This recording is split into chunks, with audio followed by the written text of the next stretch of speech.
Today is fine day in California. Huh? Choose.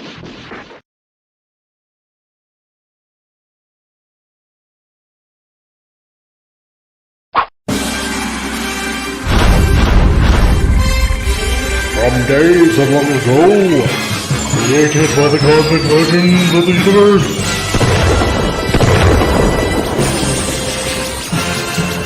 there stands one man, one great man, a man dedicated to preserving all that is good in pop culture. Loved by few, hated by many.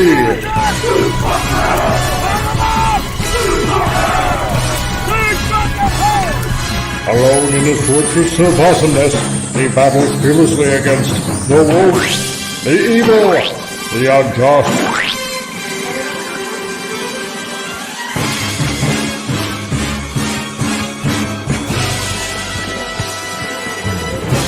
To right that which is wrong, to stand for justice, to serve all mankind.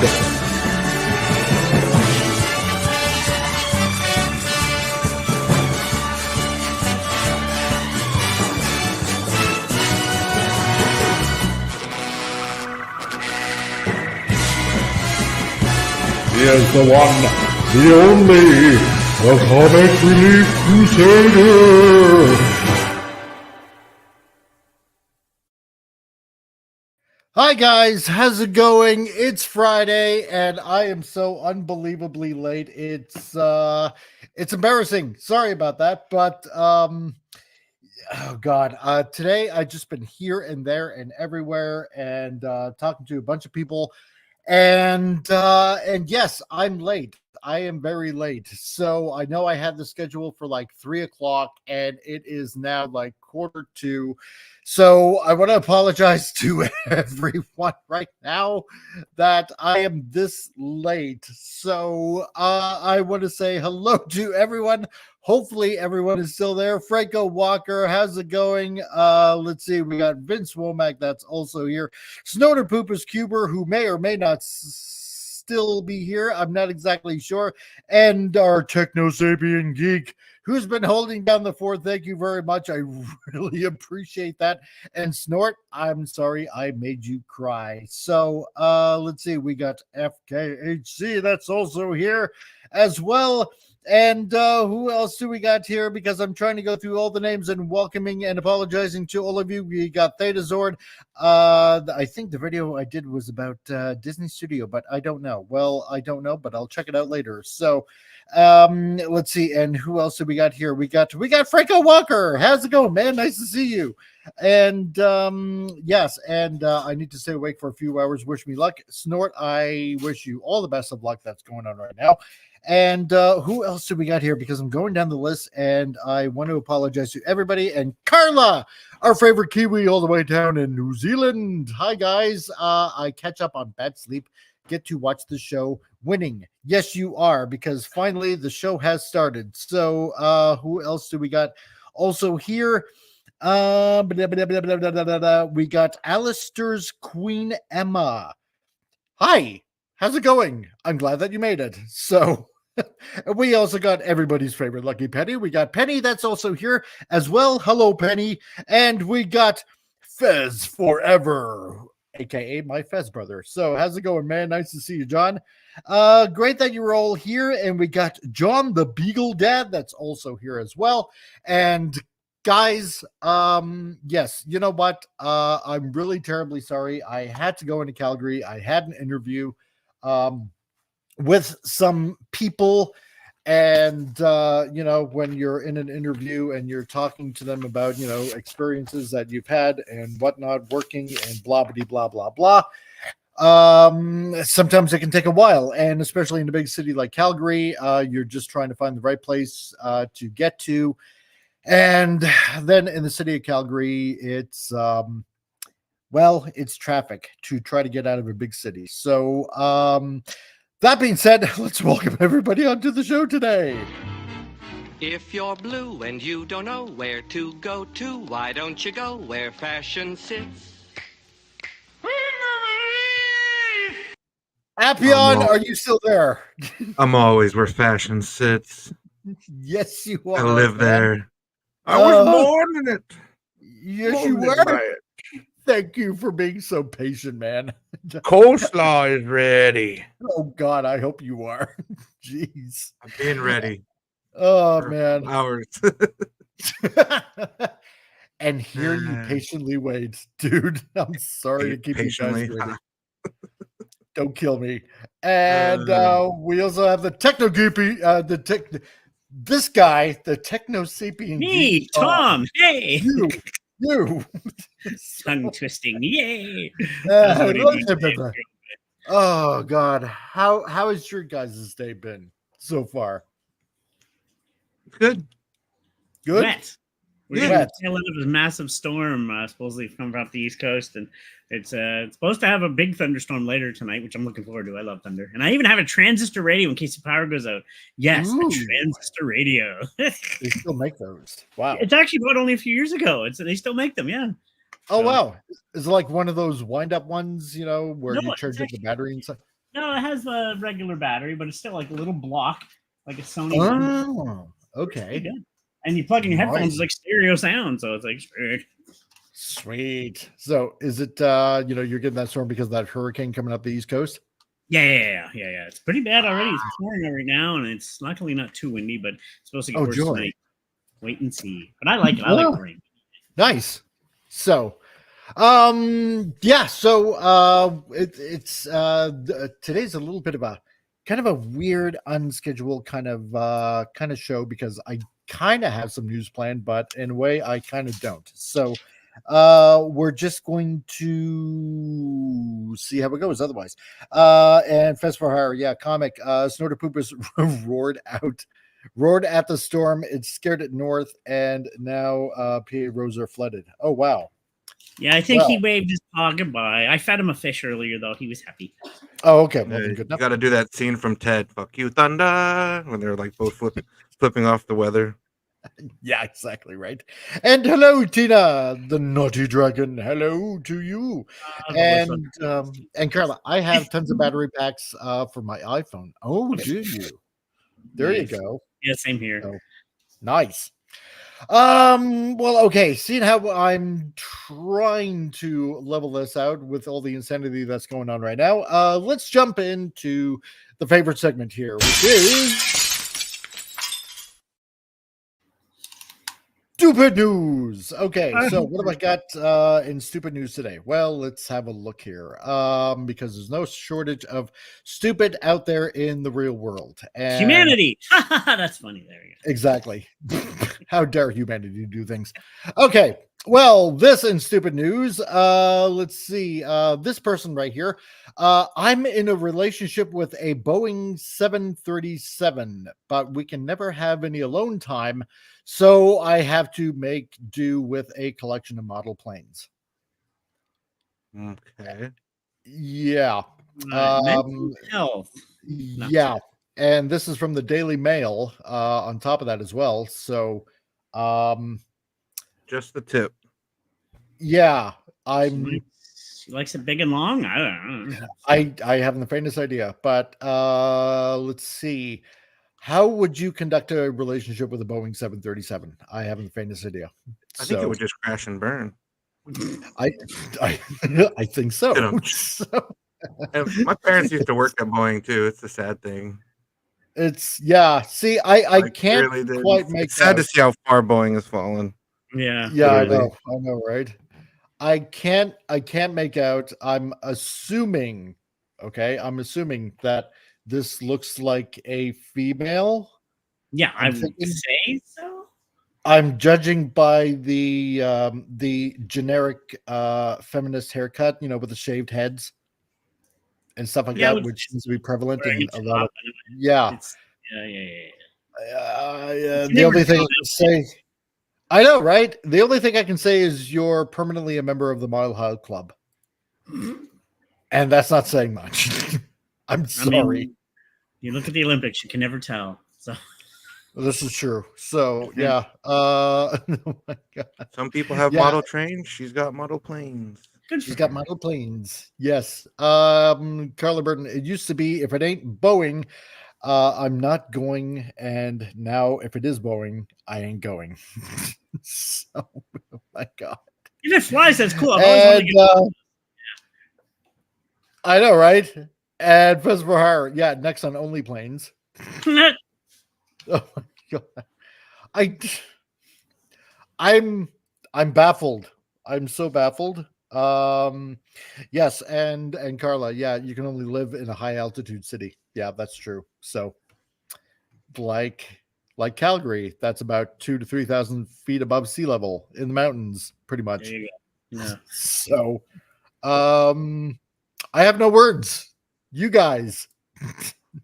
No words either. It's just no words either. It's radio controlled to be cool because I always want a radio controlled plane. You can get the gas powered ones. It actually is Jetman mini jets. I always want one or a chopper. Yeah, I know. Those are fun. Yeah, they are. This is an article about settling. I want one thing, but I have to settle for a model. Yeah. And some people wish they were dating robots. And well, there you go. This one is wanting to date or be in a relationship with jets. I don't know. I have nothing really. I am too. So let's see. Next on Super News. Let's see. This person, she went on one date, and then bombarded him with 65,000 text messages, police say. This from CNN. Damn, talk about blowing up your phone, literally. Yeah. Look at those eyes. She has crazy eyes. It's like, yeah, she really has the How I Met Your Mother crazy eyes. I could see the swirly circus shit going on. How can one? Come on, tell me. What time do you go to sleep? What time do you wake up? How can one literally send? Yeah, precisely. But how can one literally send 65,000 text messages? This baffles me. Oh, there's some people though. Her cell phone bill must be so high. What time did you brush your teeth? What time did you have? What did you have for supper? What time did you get up? They will ask. I've dealt with people like that. It's scary, actually. They're like, whoa. Have you? Block them. What are you doing now? The same thing I was doing 30 seconds ago when you asked me. Yeah, exactly. Right. Now what are you doing? Are you breathing? Yeah. Are you still alive? Are you still there? This is the type of girl that will definitely put a tracker on you. Yeah. And wants to know where you are at all times. Yeah, exactly. It's like, just a little desperate, Al. Just a tad. What were you doing at that gas station late at night? I was getting gas for my car. Oh, convenient. She has exactly. Monitors everywhere they go.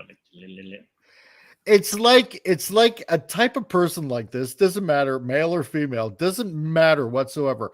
It's like they would put like some sort of cow tag on your ear and track you wherever you go. Yeah. Mm-hmm. And then if you disobey, then you get a Lorena Bobbitt. So there you go. Mm-hmm. That's true. That is also very true. Funny known fact, that song by Sting back in the 80s, Every Breath You Take? Yeah. Mm-hmm. That was because of a stalker. Oh, I think I heard that. Yeah. Yeah. And he literally wrote a song when you think about it. I'll be watching you. It's like, I know, right?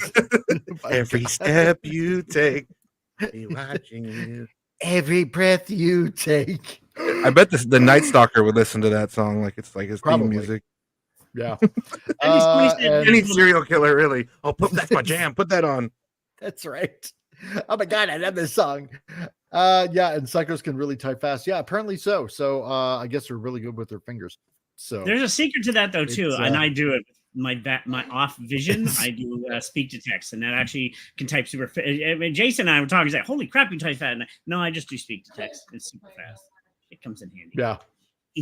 Yeah, exactly. Voice to text. It's fun. It's fast and it's convenient. And Vince Womack, overly attracted girlfriend, used to be just an internet meme. Yes, and now it's real life. Man, imagine back in the days when you had a beeper. And she's like blowing up your fucking beeper like that. Oh God, yeah. Beeper away. It's like a bomb. Beeper. It's about to go off. Yeah. Oh my God. He never stops beeping. Yeah, it's this girl I went on one date with. Oh geez. And Carla, when I get text from someone, it dings 3 or 4 times in a row, and I know it's my daughter. There you go. Oh yeah. Hopefully she's not a psychopath. She just wants grandma. So let's see. Padawannabe, yeah, she just cut and pasted her conversation from her last date. That guy didn't report her. No, apparently not. So, and there you go. There's the comment right there from Al Nickerson, Sting's ex-wife.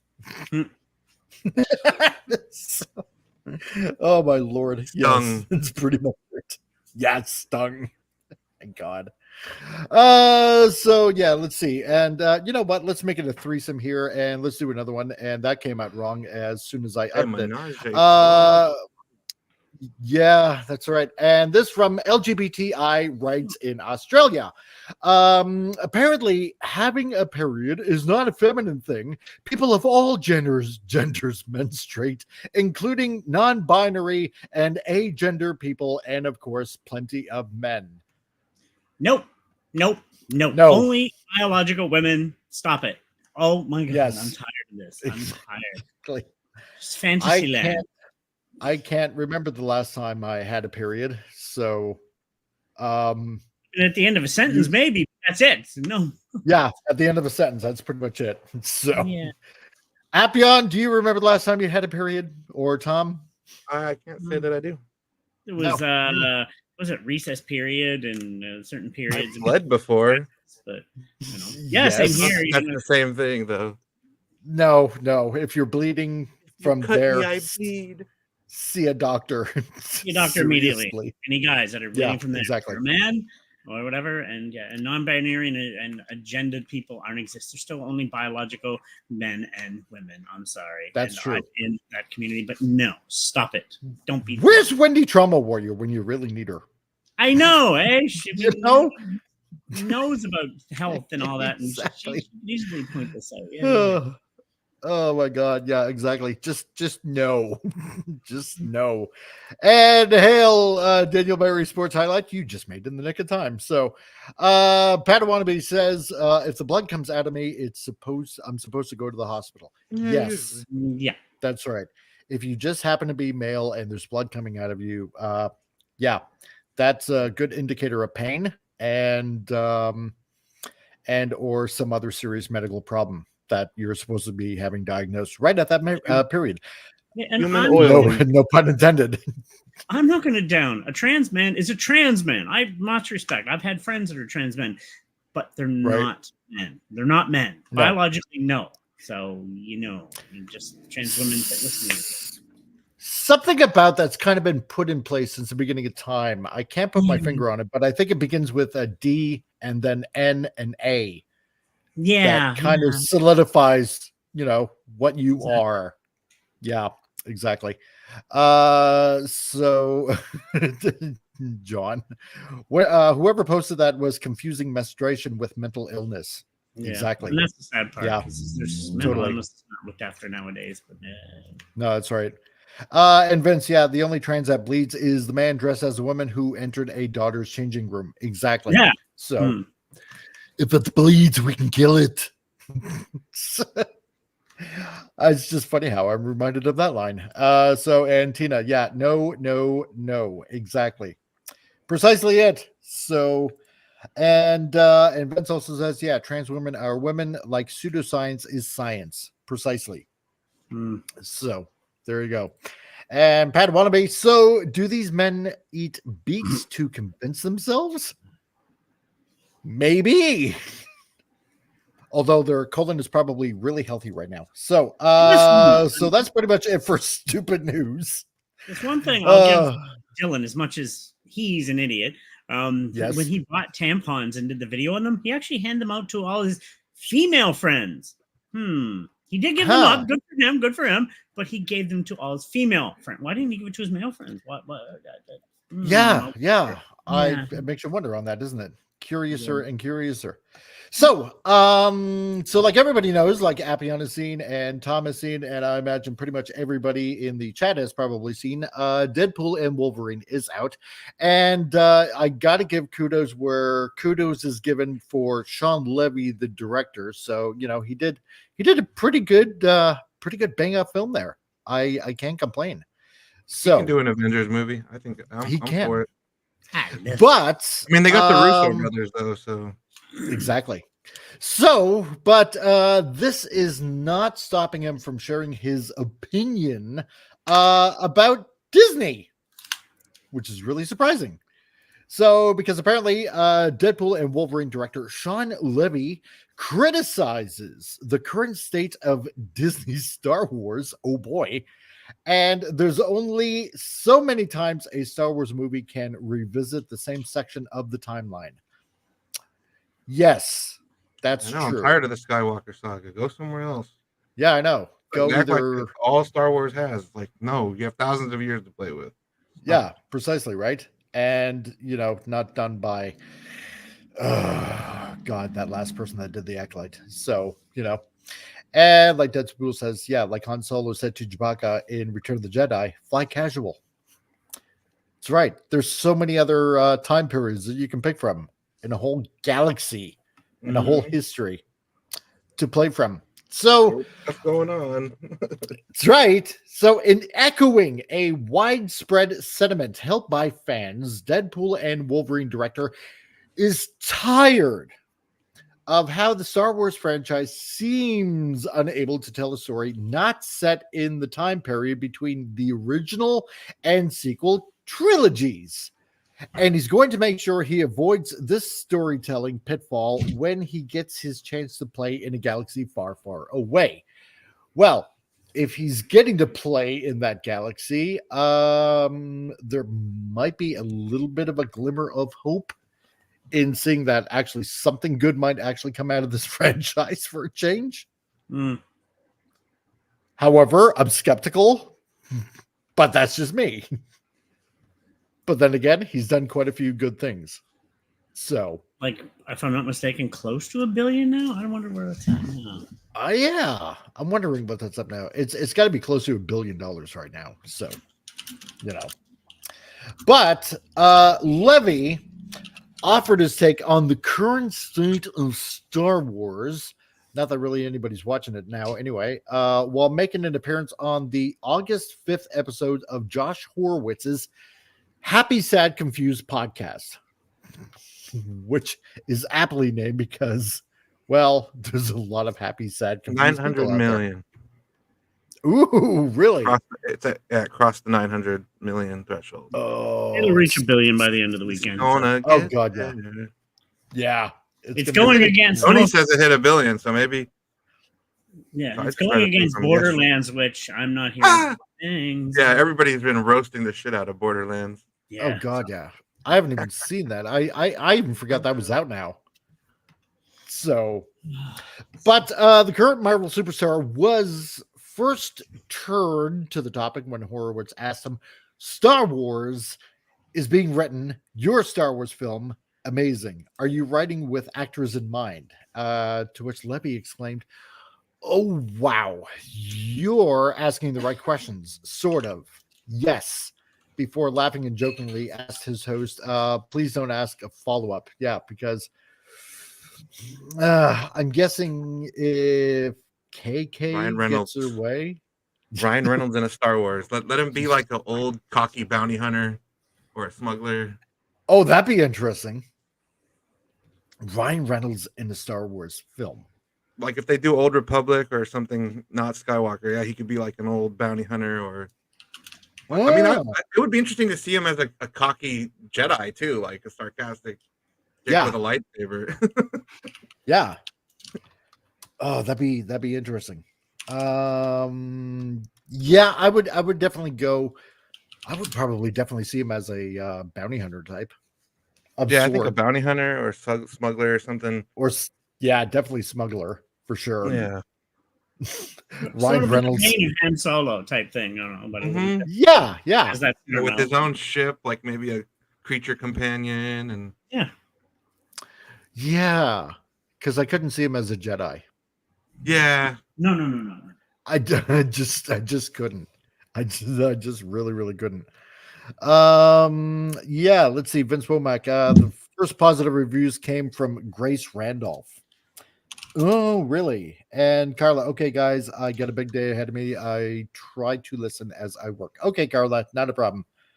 And I wonder if I might get dinged for this, but let's see what he said anyway. So timestamp. Okay, so from here, Horowitz moved to press Levy as to what is Star Wars to you? Well, I mean, pretty relevant question. So, is Star Wars the Skywalkers? Inquired the entertainment reporter. Is it the Force? What do you love about Star Wars? And it's a fair enough question, right? Mm-hmm. Because apparently, anything to anybody lately now that does anything. What was it? The last interview of one of the actresses there. It's like, oh yeah, just a guy with his space dog. When Anakin blew up the Death Star, dude. When Anakin, that was one of the dumbest things ever said. Oh my god, it was, and too, nobody corrected him. No. Twice he said it too, in 2 different events. When Anakin blew up the Death Star, that was just awesome. It was like so cool. It's like this is an entirely different movie than I've seen. Yeah. My god.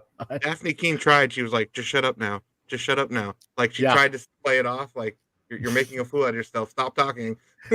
There's no good and evil in Star Wars either. It's very gray. It's like, what? Exactly. The original trilogy? Are you sure? No, of course not. Well, imagine my shock. Yeah, exactly. It's really, but like this question that they're asking the director, I want to hear like this question asked to all the Disney people that are working on Star Wars, and then I want to hear their answers because that'll tell me about their thoughts. Like learning about what Leslie Headland thinks about Star Wars shows me she doesn't know a fucking thing about it, and she's really weird. So it is an important thing to ask these creators. Well, because what we discussed a few months ago, like right before Acolyte even came out, it's like, well, I took lots of pieces from The Matrix, and I decided to do that, and then on top of that, we got what's her face Trinity to be in it as well. It's like, but that's not Star Wars. You're just copying The Matrix. That's all you're doing. Personally, they made Carrie Ann look stupid in that film anyway. So. Oh man, yeah. I mean, I like her, and it's just like, what the hell? No, I mean, any knife. Yeah, exactly. A paring knife. Oh my god! Like really. I like her as an actress. I mean, I won't lie. She kicked ass during The Matrix as Trinity. The first 3. Yeah, the first 3. Yeah. And she was good in the Jessica Jones. She was in that series too. She was the lawyer, and then I liked her in that role. So I was like, she's a good actress easily. But I mean, it just seemed like a waste of good talent. Yeah, 100%. 100%. And we still don't know what's his face died for. No. I see. That's how forgettable these characters are. The one floating in his room. That just had to drink the poison. It's like, okay, yeah, but we still don't know why he died. All they had to do was have him chop a bunch of witches down, and that would have made sense. I committed, a genocide or an atrocity where I killed a bunch of witches, and I wasn't able to control myself or something. No, all you did was just get mind controlled, and what? You just had to die because you were just there. You were just hanging out. Like, really? It's just so dumb. But Levy asserted, I'll say that the experience of crafting this story has forced me to think about this question, because there are only so many times that a Star Wars movie can revisit the same section of the timeline. Exactly, right? You can only do so much. And so it's really forced me to think, because I don't want to do a Star Wars movie that is redundant to others, nor am I interested in doing one that has to serve another movie. I really wanted to craft something that felt organic to me, both in tone and character. Finally, somebody that actually gets it. Do something that's not connected to the whole to the whole 6 movies. You'd think that'd be totally what Disney wants to do, because they don't want everybody to be in love with the old George Lucas characters. They want people in love with their characters. So by constantly going back to the George Lucas era, you're boxing yourself in when you have all this other playground in the sandbox where you could literally make your own characters, make your own saga from scratch, but they're not creative enough to do that. So, No. like they literally could do that. They could have all these diverse characters and, brand new characters that nobody can judge or, say, oh, they're not like this or that. Because you could literally just have like a clean slate. Like, I totally see what this guy's saying. Like, I don't want to make a movie that, oh, it has to stay within the confines, the boundaries of this movie. It's like, no, enough of that shit. No, precisely. The only one I will say that I did like was Rogue One. Yeah, because it filled in a good gap. And it enriches New Hope. Like, it doesn't hurt it. It just it has like a nice little prequel movie to watch. It was a strong female character. Nothing pushed though, but I liked her character. Unless we all liked it. It's like, yay. Yeah, I know. Yeah, it's like, yeah. As opposed to Rey, that's just naturally good at everything, and Rey Palpatine. I don't blame the actress. I won't blame the actress on that. I won't blame her. Yeah, she seems to be level-headed at least, and not really like idiots like a certain Brie or any other people like that. But it's just badly written. It was just badly written. Because I'm sure she's very talented. Like, I really haven't seen much of anything else that she's in, but it's just bad writing. Yeah, extremely. I mean, here's a person that didn't even ever touch a lightsaber, knows how to use it, knows how to use the Force immediately. No training, no nothing. Like, what the hell? Yeah, like, exactly. Stop. Like, ugh. Yeah. But, I get what he's saying. Let's do something totally fresh. Let's go back to, I don't know, like a couple of thousand years when the Jedi were forming or something like that. Maybe do, I don't know, pick one of the Dark Horse comic stories. Do something like that, right? Or, or if you had to stay in the confines of, let's say, the trilogy, do probably, I don't know, like one of the more popular stories, like, I don't know, Dark Empire or Shadows of the Empire. That would actually be really, really cool to do, but I get what he's saying. I want to do something like totally new, totally different, that's within the canon of the entire history of that galaxy and play in it. It would be cool to see him do a story about like Korriban and like the first Jedi that gets corrupted by the planet and like becomes a Sith. Like, we get to see like the origin of the first, like the Sith like religion and their whole army, like the building up of that. And like, it would just be cool to see something like different. A Sith story, like they promised with the Acolyte, but an actual story. No, I'm not gonna lie. I understand this is the same timeline, but I've always wanted the Star Killer version from the Force Awakens character brought to life. Like, I loved his character in those games, and I'd like to see him actually brought to life. Just something about him. Maybe he's overpowered, but I just loved his character. If anybody's ever played the Force Awakens 1 and 2, they're brilliant games. And his character. Tina the Naughty Dragon. I have the prequel Rogue One, any of the originals. The rest can go away. I've given up on Disney Star Wars. Yeah.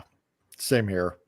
Vince Womack didn't like the part when they just pass of the plans to Leia instead of having her do something more important. Have the others sacrifice themselves so that Leia can escape. Yeah, I suppose. Well, I mean, then again, you kind of have. I thought it was the most epic baton toss scene ever. Like, one person, here, you take it. They get cut down or pulled back by Vader. Here, the next person, you take it. They get the Vader just pulling people in a. Yes. I love that's that. What I love. Rogue One, though. That was an awesome scene. It was so good. Man, I was actually getting all giddy and cheering. It's like, yeah. Vader. Finally. Kill those rebel scum. Exactly. So he goes on to say, so I think that there's a certainty, there's certainly the Force, there's a connection to something bigger than our individual selves, and the way that can make us powerful, out of the director. Those themes combined with visual delights and wish fulfillment, that's Star Wars to me. So, and interestingly, this is not the first time Levy has pressed on his rating of the Star Wars franchise's DNA, and by Horowitz, no less. Exactly. So finally, at least you have somebody in there that is like wanting to do it right. which gives me a little bit of hope. He didn't mention anything about patriarchy or men-centered this or that nonsense. Yeah, exactly. They did. He's not injecting himself into what he wants to do, unlike somebody like Leslie Adlin, for example. And well, this is really a story about me and my sister and how we didn't get along, and you know, and I guess maybe how I became a lesbian and stuff like that. Like, nobody's interested. Oh, I was corrected, by the way. It's Force Unleashed. Jay actually is listening, and Force Unleashed. Force Unleashed. Yeah. It's 1 and 2. I own both of them. They're brilliant games. Brilliant. Oh, I wish it was a sequel to the second one. Man, that would have been awesome because you saw Boba Fett at the end of that game. That was like so good. Yes. Jeez. But you know, you don't have these dumbass directors injecting their whole selves, having to tell their stupid story through a franchise like this. I don't need to know what you went through in life. Just tell a story. That's all I need. You know, an entertaining story at that. If you can use your past trauma to tell a compelling story, then that's one thing. But if you just have it there and it doesn't really mean anything, then it's just pointless. But if you can harness it and use it to write, like, you know, interesting characters that share some sort of similarities to you, then that's good writing. But yeah, if it's just there and it's just not really explored, and then like most of the show is like, oh, I was thinking this off screen, but I didn't put it in the show, but I just had all these thoughts. It's like, that's nice for you to have these thoughts, and it's really sad to explain your show because none of it made sense while we were watching it, but then you have to literally sit there every episode and explain yourself. Like, she literally did like an interview every episode to explain all the plot holes and everything broken about the show. It's like, if you made a show that wasn't broken, you wouldn't have to explain yourself every episode. Yeah, I know. If you were competent in your job, you wouldn't have to put it. Yeah, it was like so dumb. Vince Womack, no, Vader could have just force grabbed the disc, but no, they made him dumb and cut through minions. I don't know, Vince. You know what? With this, that scene was amazing. I'm sorry, that was a brilliant scene when he cut through. It was. You know what, cool. Vince? Don't hate me, but I don't know. I thought it was just a really good scene. Yeah, and they tried to recreate it in The Mandalorian with Luke going through them. Remember? That was almost a recreation of that scene, him just plowing through the Dark Troopers. I was like, oh, so they kind of recreated it sort of there. So yeah, no, that was a brilliant scene. I can't take that away. That was an awesome scene. And Tina, put that scene with Darth Vader. It was super easy, barely an inconvenience. Well, that's how powerful he is. He's just that powerful. You guys are nothing. Slice. Yeah, exactly. It's like, you know what? I'm just going to get rid of a few of you guys and just have fun doing it. So, because evil. If he ends the rebel threat, then he'll just be bored. He likes having something to do, people to chase, people to kill. Yeah. Exactly. And if there's less rebels later on, then, you know, I guess to him it's a job well done. Yeah, and he always had like a plan to overthrow the Emperor and shit. So the rebels is a good distraction.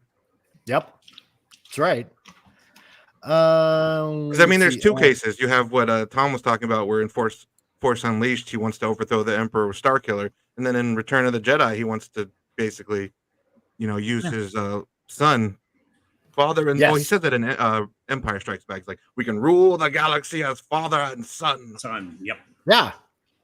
Because it was like right there. Oh, I'm gonna get rid of this old man. Because she didn't tell me the secrets from episode 3, and I could have saved Padme. No. Yeah, exactly. Who had ever thought that those prequels would have been fun to watch? I liked them when they came out, but now they're great films compared to what exists now. Oh God, yes. I love them. I liked them too a lot. I was a fan back then, but. Yeah. I know there are still a lot of people that bag on episode 1. I don't care. I like it because I understand where George was coming from with that, right? Because he said episode 1 was intended more for kids to introduce them into Star Wars. And I get that, right? Yes. You know, yeah, I know a lot of people hate on Jar Jar. And, you know, sure, maybe after a while, it's like, okay, can you stop with the stupid act right now? But I get it. It was supposed to be entertaining for the kids, not for like the adults, although it had all the other stuff for adults as well that were going to be in and out watching it. I mean, you know, for God's sake, you have a race in there, right? And I like the pod race sequence. I think I love it. Yeah, I they're can't get awesome. enough of that. You ever play the game? It's actually really fun. It's like really fast paced. Oh, Yeah. And then you have the dude, Duel of I the Fates, beat which is that game still so one of the many times. best, lightsaber duels in the entire. Oh, stuff. bar none. Yeah. Mm-hmm. And the music score, oh my lord! I don't hate on Jar Jar. I actually liked Jar Jar. Everybody gets him hate. That's like, Hey DJ, nice to see you, man. Here's what it was. I want Darth Jar Jar. They always hinted at Darth Jar Jar. It's like, give it to me. What ended up happening with Jar Jar? Because it was covered in a novel that apparently, what was it? It was something like, I'm trying to remember, that apparently Jar Jar wasn't a senator anymore. And he was like, I think reduced down to like some sort of servant or something like that. And I think he ends up spilling a drink. He was serving drinks at a imperial party of some sort. And he ends up, what was it? I think he ends up spilling a drink on either Palpatine or Vader. And he's like reduced to like some sort of weird court jester kind of thing. I gotta read up on that again, but it was something like that. So unfortunately, no Darth Jar Jar. So I know, right? So and hi, Simon Dusk 64. Keeping the stream in the background, not a problem, dude. So if you guys can just hit the like button while you're here, I would just greatly appreciate it. So like, subscribe, and share. But speaking to a reporter in October last year, 2023, as to what he felt made Star Wars great, the director opinioned, listen, we've seen different tones succeed. We've seen Andor and its strengths. We've seen The Force Awakens and its strengths, if there was any. We've seen Rian Johnson's Star Wars movie and its strengths, which is none. What were those? Sorry. Oh God, Rian Johnson. Oh my, jeez. And I know he's trying to play nice. You know, sometimes as a director, you can't exactly voice your opinion. So I guess I kind of get it. Want to have a job? Yeah. Exactly. For me, and again, I can only make things that flow for me in an intuitive way. For me, I guess this reconnects to episode 4, 5, and 6. It's a combination of swashbuckling fun, swagger, but also a deep relationship connections. What are you willing to sacrifice for either a person or an idea? And in the best Star Wars movies, it's both. Exactly, because it goes on about an ideal and about the rights of being free, you know, under the weight of oppression. I mean, because let's face it, the Empire just basically space Yahtzees. Yeah, pretty much. That's all they are, right? Yeah. You know, and then you got the Allies. It's essentially World War II in space. That's what Star Wars is. And hello, Scotty. Nice to see you. And great that you just dropped in. But that's what Star Wars in a nutshell basically is. It's essentially World War II with space Yahtzees. That's what it is. You know? I wonder which race is Canada. Yeah. The Canadians? Yeah, I wonder who the Canadians is in the equivalent of the Star Wars universe. And then, you know, the Americans, you know, the Allies, you got the British. Who can you barely understand what they're talking, and they're very nice and polite. Yeah, that's true. Who would be the Hutt cartel and like the Outer Rim people? Yeah, yeah, right. Maybe the Italians. I don't know. And see now, France just surrendered immediately. I'm just wondering who the French would be. I don't know. Jar Jar Binks and the Gungans. Yeah, maybe. We have to fight Jar Jar. Misa give up. Yeah. Misa We're not. I give up. Believe it or not, somebody said what would be the greatest army in the world, and oh it was my God, German leaders, American technology, and Canadian soldiers. We're crazy. Our soldiers are amazingly crazy. Vince Gungans are the Canadians. No, our soldiers are nuts. I mean, they will be pretty nuts and crazy and brave. So yeah. That's right. You know what? In World War I, Canadians were actually pretty brutal in World War I. Oh, they wouldn't stop. They were nuts. Like, ooh, Yeah, geez. yeah, exactly. Especially when you had like a bunch of Newfoundlanders in there too. So you know, you gave him a point to screech and just let him have at her. Oh, by that house, would look at that. What? Just kill him. Okay. Yeah. Oh, you damn Nazi there. What? That's all right. I'm just gonna run right through you there, eh? No problems whatsoever there, bud. So yeah. I'm thinking maybe let's see, France would probably be, I was almost gonna say the same people, but no, definitely not the same people. Well, maybe the same people. Or No, the Sand people are Native Americans. We ETV. learned that in Book of Boba Fett. Yeah. They're Yeah, Native that's Americans. true. That's a fair assessment, you know. They have a lizard and they Yeah. go on spirit quests, like peyote. They're probably all the ones that scream Uchini. Yeah. Yeah. Look at exactly. Sean Levy's smile. He looks like a guy that just made hundreds of millions of dollars. Look at him. Yeah. I know, right? He looks like a guy that Yes. just became super rich and super influential for Marvel. I know, right? He's I'd like, be happy I just too. made a ton of cash. I'd be glad to see it here too. And I got to make the movie my way. Yes. Yeah. Finally. It says Canadians were the first to capture the Enigma machine. That's right. We were. So, and decoded all those Yahtzee codes. And hello, Anti-Derivative Jill. Nice to see you. Great that you're here. Yeah, and you know what? That's another miniseries that he made that's on Netflix. Sean Levy. All the Light We Cannot See. That was actually really, really good. Really, really good. Yeah, I would highly recommend watching that on Netflix. So, although Mark Ruffalo does not play a very convincing Frenchman or Jew, I can't quite figure out which he's supposed to be playing in that, but he does a terrible job. I'm sorry. So he just does. He just really does.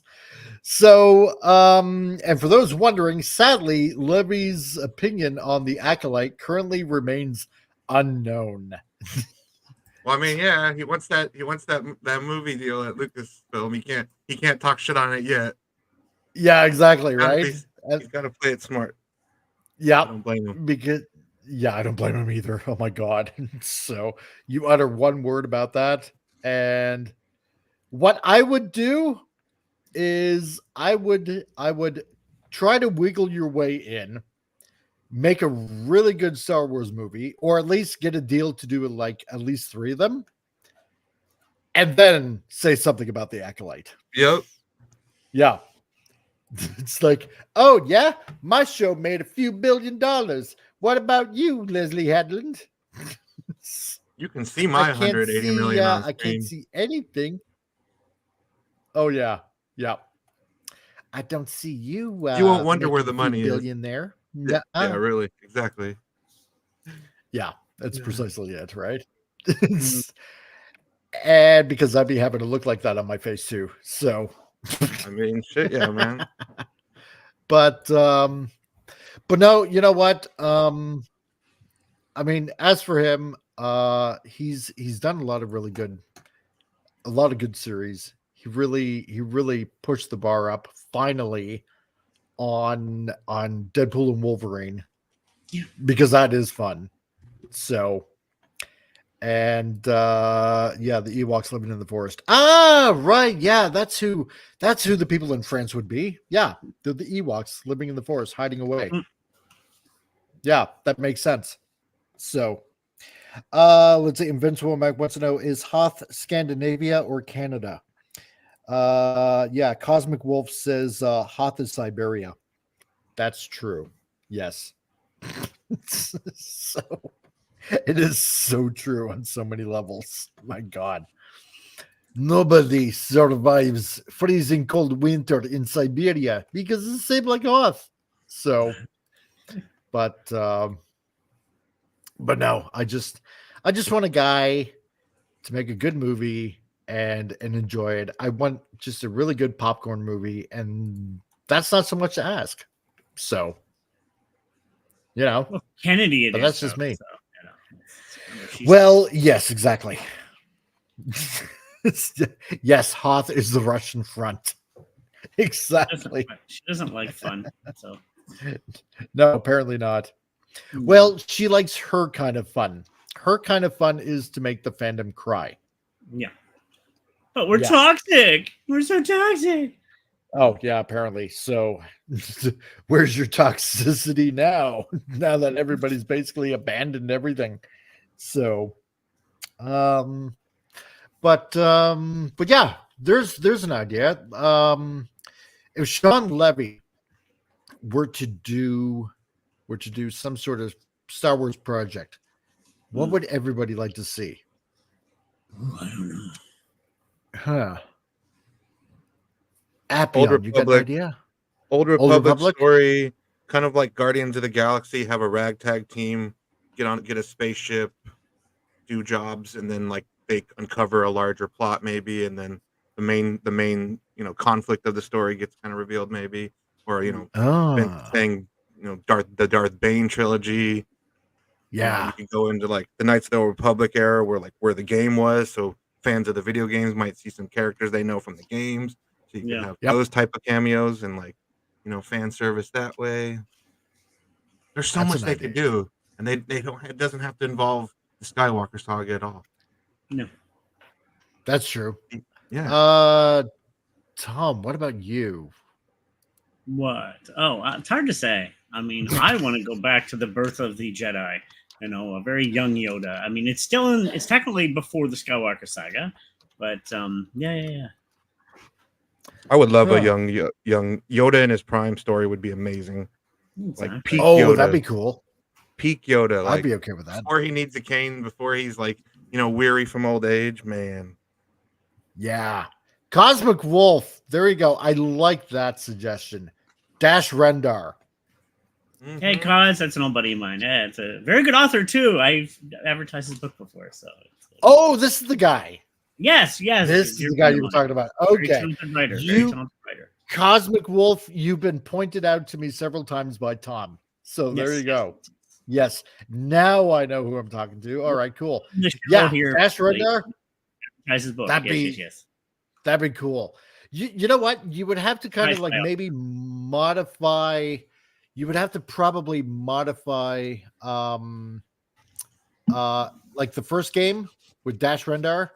I was almost gonna say Dark Empire, but it's not Dark Empire. It's freaking oh god, I'm trying to remember. I'm trying to remember because I had that old game. Oh shoot. That was like on the old PC. In Calgary. You were in Calgary and it made your brain go, but yeah, exactly. Shadows of the Empire was a game he was in. Yeah, no, it's not Shadows of the Empire. Oh no, that is Dash Rendar. Yeah, what am I talking about? Yeah, Shadows of the Empire.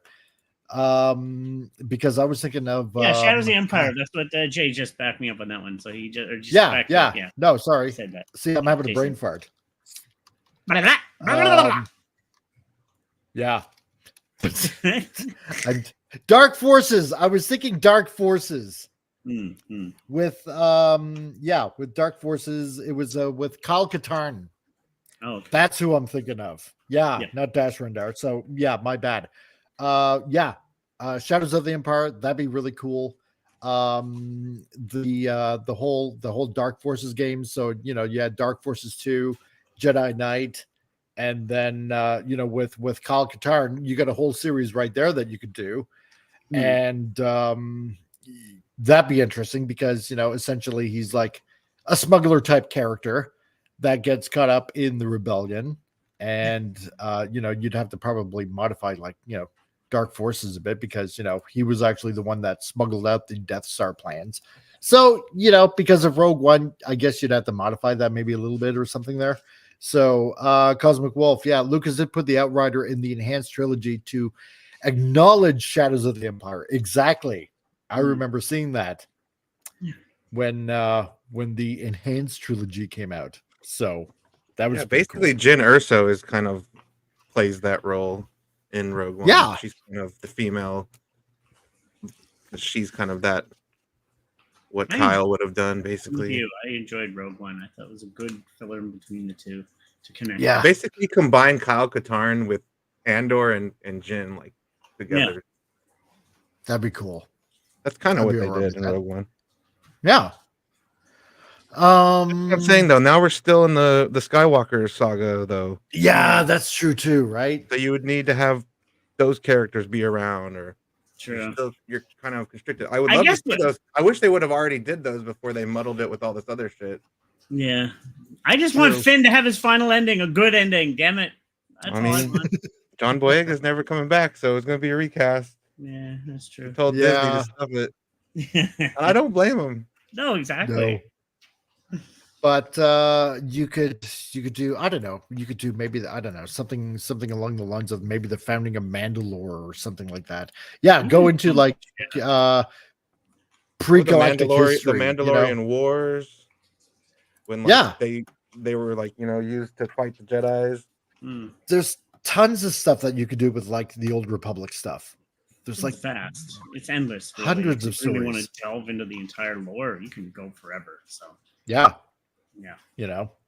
So but it's interesting. He's got his thoughts and I'm okay with it. And considering he's put out a lot of really good stuff. Yeah, and he just made Disney, going to by the end of the weekend, $1 billion. So yes, exactly. But is it enough to save it yet? No. I know Lucasfilms, and even though it's under Disney, there are still different departments. So, and Kennedy heads that one, so she might not allow it. But it's just a matter of wait and see.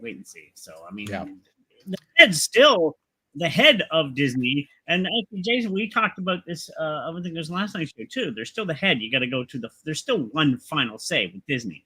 But there's small separate departments as well. It's getting past those mini departments and then going to the final head, the final say. So he just made $1 billion for Disney. Come on. Exactly. Who doesn't like money? It's the money. They're going to make more from like DVD sales and other things too. God, yeah. Down the line. Because I'm going to buy a physical for sure. copy. And if they make an extended version with like bonus features, yes, please. I heard there's like a 3-hour cut of the movie out there. I want that. Exactly. Yep. That's true. Give me that. I have that version of part 2. There was that like that. They had the extended cut version of part 2. I bought it on Blu-ray. Yeah, the extended of part 2 is good. When he goes and sees baby Hitler. Hello, everybody. Jason! How you feeling now, brother? Yeah, I'm doing a little better, so that's why I decided to join. Because I'm not feeling too well today, as you can hear. But I was watching you guys on the TV while I was relaxing. So. Well, just a hint of fentanyl, and you'll be right as rain. So there you go. No. Only the legal. But no, there's a lot of stories they could have gone for, and one story I think they should have gone for a long time ago is going further back before KOTOR and all that, and that is Dawn of the Jedi. Before they had the lightsabers, because you only had one saber, and that was the Force saber, and you had to use the dark side to use that saber. You could not use the light side. You had to go into the dark side, and you didn't have. And then you will also know what the Sith are. They are not. It's not a title originally. Sith is a species. They are not evil.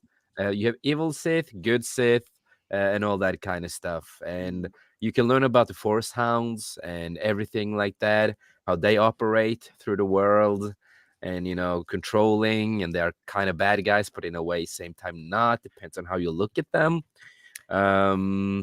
But you could mostly say bad they guys. were culturally appropriated. Yeah, right. But no, there's stories that they could have done if they really want to go away from the Skywalker family. That is one of the better stories to tell is that one and go up. Oh my God. Fez forever. John says Rose Tico OnlyFans will save Disney. Whereas my meds worn off already. Oh my God. But mostly with the humor that the guy who creates the Deadpool movies has, the thing that he sorry, what he would have been mostly perfect for is actually you have to continue with the Skywalker family, but this is the last Skywalker in the whole family, the last Skywalker to ever live, Cade Skywalker. That whole storyline, because that humor that Yeah. he likes fits really well with the characters. And Cade Skywalker is one of the more interesting Skywalkers of all the Skywalkers, because most of the Skywalkers, they are not that unique like him in that kind of sense, because Right. he's more of a different person. He was a Jedi, a Padawan when he was young, and then they got attacked. He also dwelled into the dark side to save one of his friends slash masters. And then you can go into that, because when he started using that, he dwelled into the dark side. He saw what the dark side was, and also he had to leave. And he did some stuff. He wanted to save his father and all that, even though they said you cannot do that. Don't fall. You can't do it with your emotions. But he didn't listen, and then he disappears because people think he dies. He becomes a bounty hunter with long hair, a little beard, stretched ears with rings, tattoos, and he's just a whole package, right? And then at some point he becomes a Sith, and he becomes a Jedi, and all that. It's a And he fantastic dabbles story. in everything. Yeah, it's just a fantastic story, and the way they Mm. build it up and do everything. It's like that's more of Levy's style of a story, in my It's view. just a shame that all the Skywalkers are dead. in Yeah, canon exactly. now. Like, Yeah. Vince Womack, and then the good old days when lightsabers were still cable bound to a battery pack. Yeah, you want to go really far back. That would be interesting, because then you're kind of like a limited. Ghostbuster. Yeah, exactly. That's Right? actually a funny thing, You know? because with the dawn of the Jedi, because the Jedi they did not have lightsabers at all. They only Yep. had swords in the beginning. They only had swords that they forged with the Force. Yep. So that's what they had. They have no fucking lightsabers. The first time they see a fucking lightsaber in that storyline is because of the fucking Force Hound named Sesh, aka Tau. That's the reason, because he has a fucking Force saber, and that's where they delve into lightsabers. Yep. See, that would be Well- a fun story to explore, is the origin of lightsabers, and Yeah. like you were And saying, they have it early there. They have Jedis. it That there. would be fun. I would like to see that. Yeah, that's something different. Exactly. Yeah, why A not? fun fact that Disney really messed up is because when they announced Force Awakens, right? And they had a whole showcase of the Force Awakens stuff, right? So they showed Kylo Ren's lightsaber, right? Mm-hmm. And I thought it was okay. This looks actually a little interesting, because it did look like they're actually using a Force saber, and they called it a Force saber. And then in the movies they forgot what the fuck they made, but it was originally a Force saber, because it had no button. It had no button in originally, and it was a Force didn't. saber. Because it was a Force saber, and you had to delve into the darkness. So I'm like, that kind of makes sense for the character. He has to go to the darkness to turn on the lightsaber.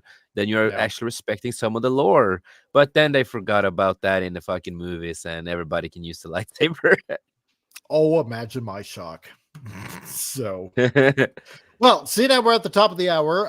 Let's take a very brief commercial break here before we get on to the next article. Enjoy. Bơ 3 สิ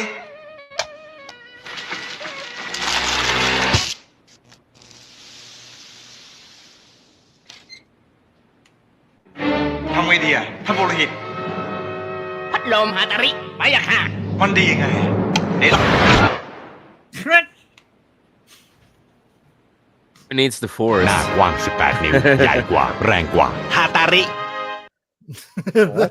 We just need a Hatari, we just need a fan like that. We just need that. We don't need a Force. Talk about getting blown, man. That was Yeah, awesome. exactly. Right? Wow. But before we get to the next article, I want to say one thing. I've actually made Acolyte so far a lot better than what it is right now. Really? I'll back that up. I've been able to take a look at it. It's 10 times better paced, and it's like, wow, Yep. It'll be enjoyable. So it's. I'm using my, because I used to work with films, storytelling, and all that kind of stuff. So I'm using all that to create a totally different story, and I put it in the KOTOR universe, so it's far behind in the past instead. Okay. And I'm changing the pacing of the show, changing dialogue in the show. I'm changing basically everything, and you can actually work with what you have. You can take that bad shit and make it a better movie styled stuff with it. Pretty easy. Ah, okay. Yeah. Nice. It's not the first time. It's not the first time I've done a re-edit. I did it with the sequels and other stuff. So now, I just want to take this time to tell everybody that's in the chat right now that in the description down below, there's a couple of links that you might want to pay attention to. So if you want something really good to read, then there is a link down below and a coupon code that you can use for Flip City Magazine. If you want to enjoy what Mad Magazine and Crack Magazine was like back in the day, back before it fell, then you might want to check out Flip City Magazine. And if you go to their website at flipcitymag.com, you can get yourself a free issue to look over. And if you like what you see, then go ahead and get yourself a subscription. And if you use the coupon code CRC, then you get yourself 10% off a whole entire year for that subscription. And also on top of that, if you want an actual good comic to read, then also there's a link down below for Al Nickerson and his comic, The Sword of Eden. And oh no, you said an N-word. Oh my god. Oh god, no. And if you go there right now, then you can go ahead and get yourself the first 2 books on top of that. And if you're lucky enough, if they're not all sold out just yet, then you can get yourself the limited edition Trump 2024 cover as well. And if you are the first 100 to get yourself a copy, then Al will personally sign and inscribe his John Hancock on those issues as well for you. So there you go. You get it autographed, and all you have to do is just check out the link down below that's in the description in this show, and go get yourself a good book. Damn straight. So, I've still yet to get it, but I'm a poor artist. But once I start making money, which hopefully you should be in the next few weeks. See, plus anyway, on top of that, the great thing about it is he has a little homage to Jack Kirby there too. He's actually a character in this. Beautiful. Yes. Oh yeah, it's great. It's awesome. I love it. So, let's see. So, oh yeah, that's right. Because now we got another article that we have to go through. So the next article, yes, Al. See, I don't forget about you, dude. So it's all good, man. And yeah, it is cool looking stuff. You got to check it out, John. It's a really, really fun book to read. So when I got the first issue, I literally could not put it down. I read it for the entire day. And when I got the second book, I did the same thing. I just could not stop reading it. It was really, really good. So he does what with his chickens? I missed that joke. I forget. So anyway, okay, so the next article up for bid is we got this movie coming out really, really soon. Is Alien Romulus, because that's coming up. Man. And the trailer looks damn good. I gotta admit, I seen it actually open up with Deadpool. It was like, wow. It does. Yeah, the alien, the xenomorphs and stuff like that finally looks really well. I hope the story's gonna be decent, but I will still disagree. I will still say Rebel Moon Part 1 and 2 director's cut are the best movies of the year. You can suck my sweaty ballsack. I don't fucking care about people's opinion. That's the best movies of this year. Yeah. Thank you very much. But it has the Geiger look. They've gone back to Geiger's look, which I always said that's the look you have to with the Xenomorphs. Yeah. When you design one of my all-time favorite artists, and it's just, yes, they're back, finally. It's been a long time. It's been a long, long time since we actually really got a good sci-fi horror thriller with aliens. Because Prometheus, it was like... It was not good. Yeah, that could have been better. And then the sequel, the Alien Covenant. Covenant. Alien Covenant, yeah. Couple and then you had to in space. And then you had to watch like a short film on YouTube of what happened before Oh yeah, I'm James like, Franco. Yeah, yeah, it's like, what the F is that? What the fuck's that about? You know? and then killing off Elizabeth Shaw or whatever off screen. Yeah, I it's I don't know. know so what's up with the stupid. Alien franchise doing that multiple times. Like Ridley Alien Scott 3. has Alzheimer, you know, just forgets what he I- did before. Yeah, like they killed Newton Hicks off screen, and then he does it Yes. again. He kills his main character off screen. It's like, stop doing that. I know, It's right? annoying. You have us invested so in these dumb. characters, and then they don't get any resolution. They just die. Thetazoid, it was a sci-fi mystery movie, not horror. Well, the thing is, the original Has horror Alien elements movie, in it. yeah, the original Alien movie is sci-fi horror. It's intended to be yeah. sci-fi horror. The tagline: "No one can hear you scream in space." Exactly. Yeah, exactly.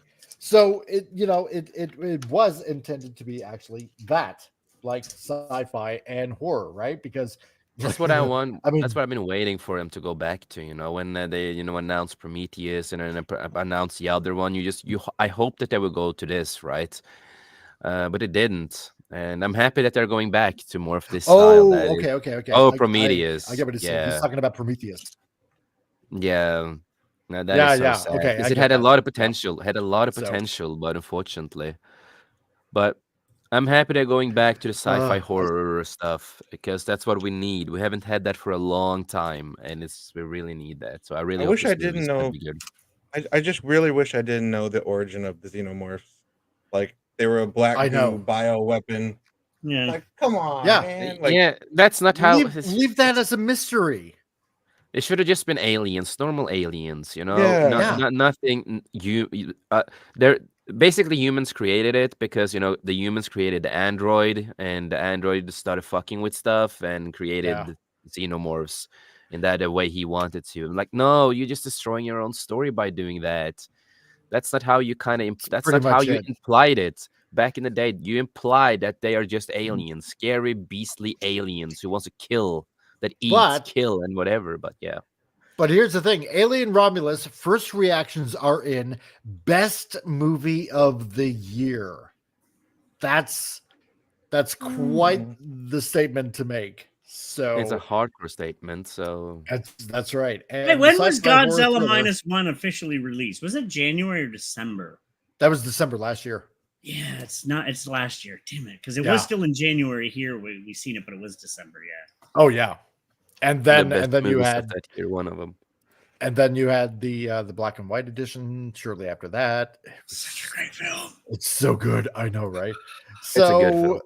So this gives me, because I actually really do want to see this. I really Yeah, me do. too. I'm gonna see it myself. I'm gonna go watch it myself.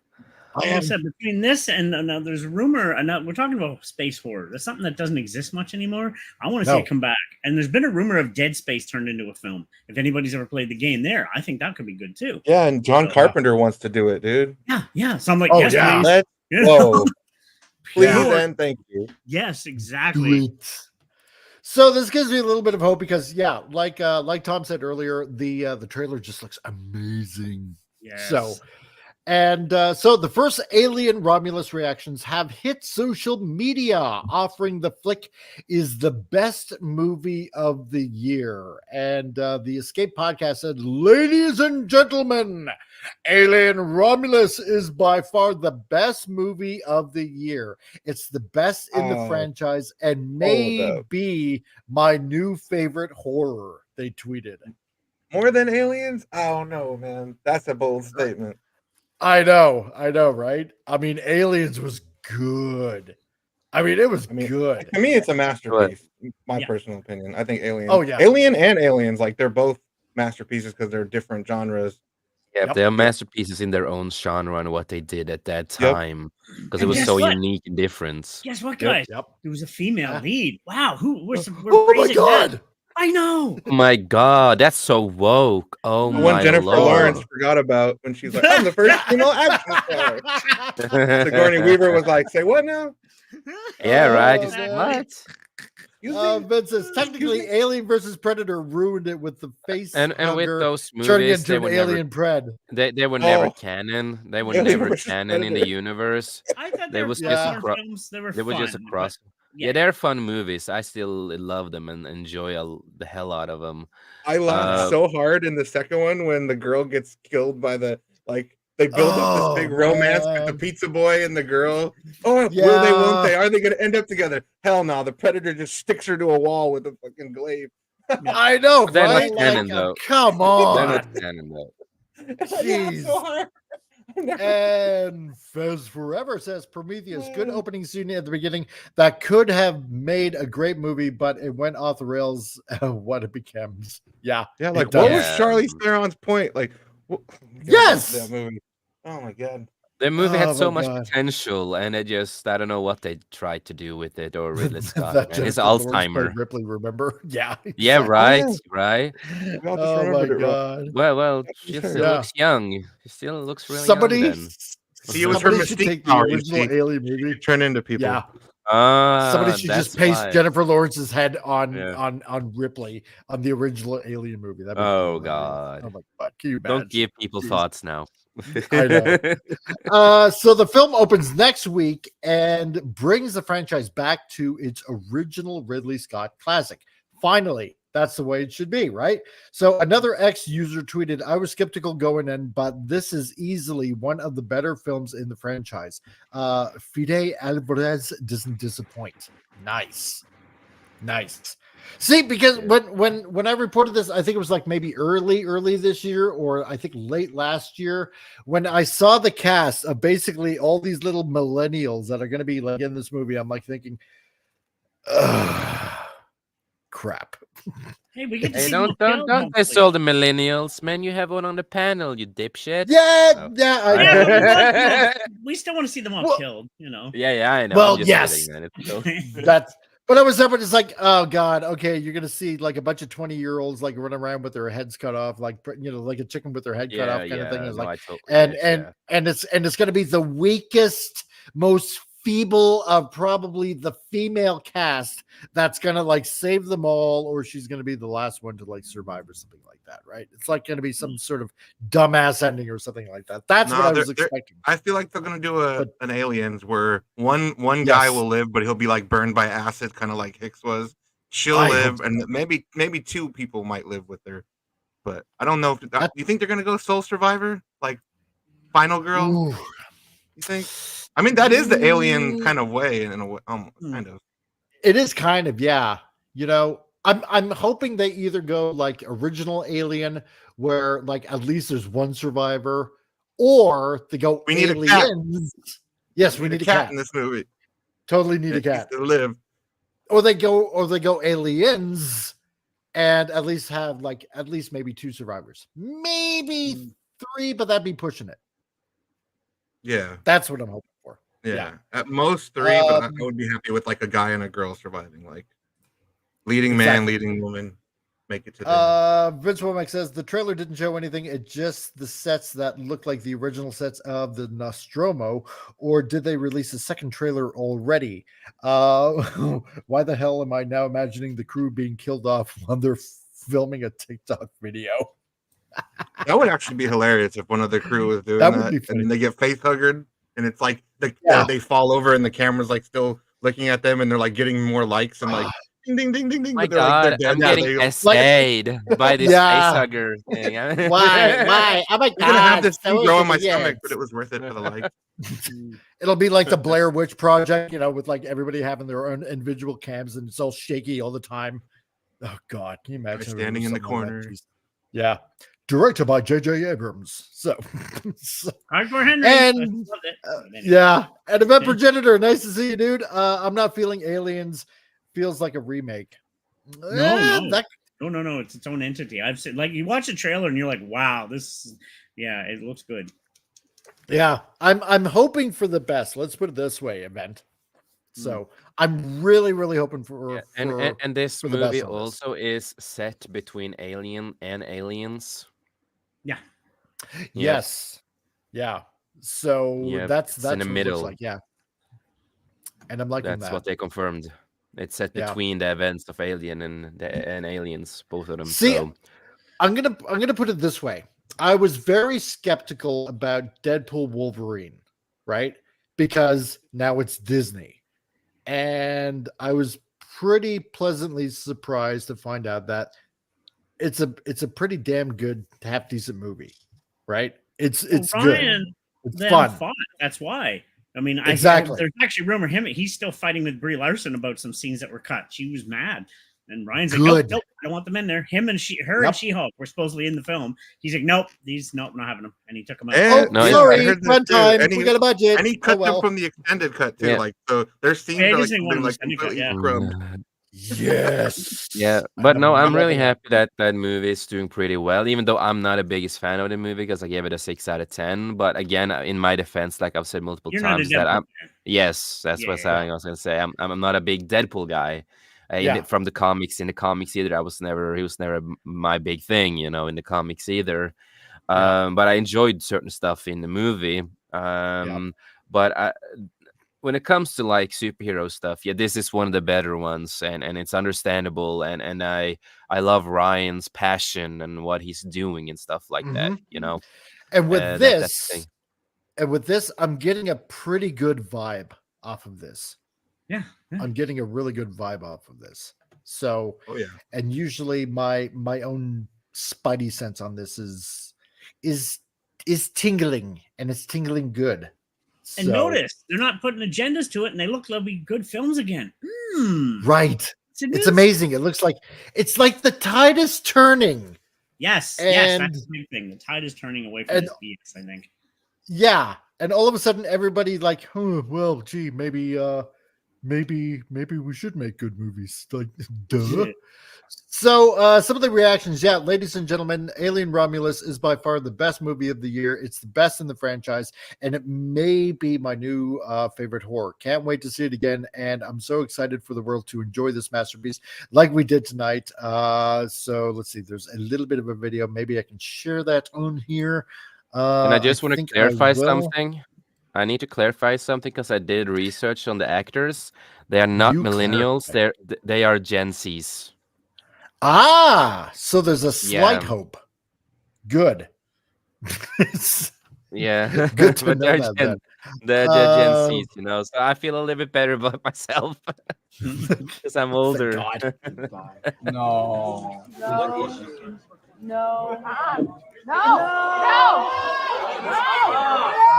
Oh yeah, this video, yeah. Yeah. Do it. Yeah. Damn, a chest burster in Yeah. the theater. That's epic. There we go. I love it. I love it.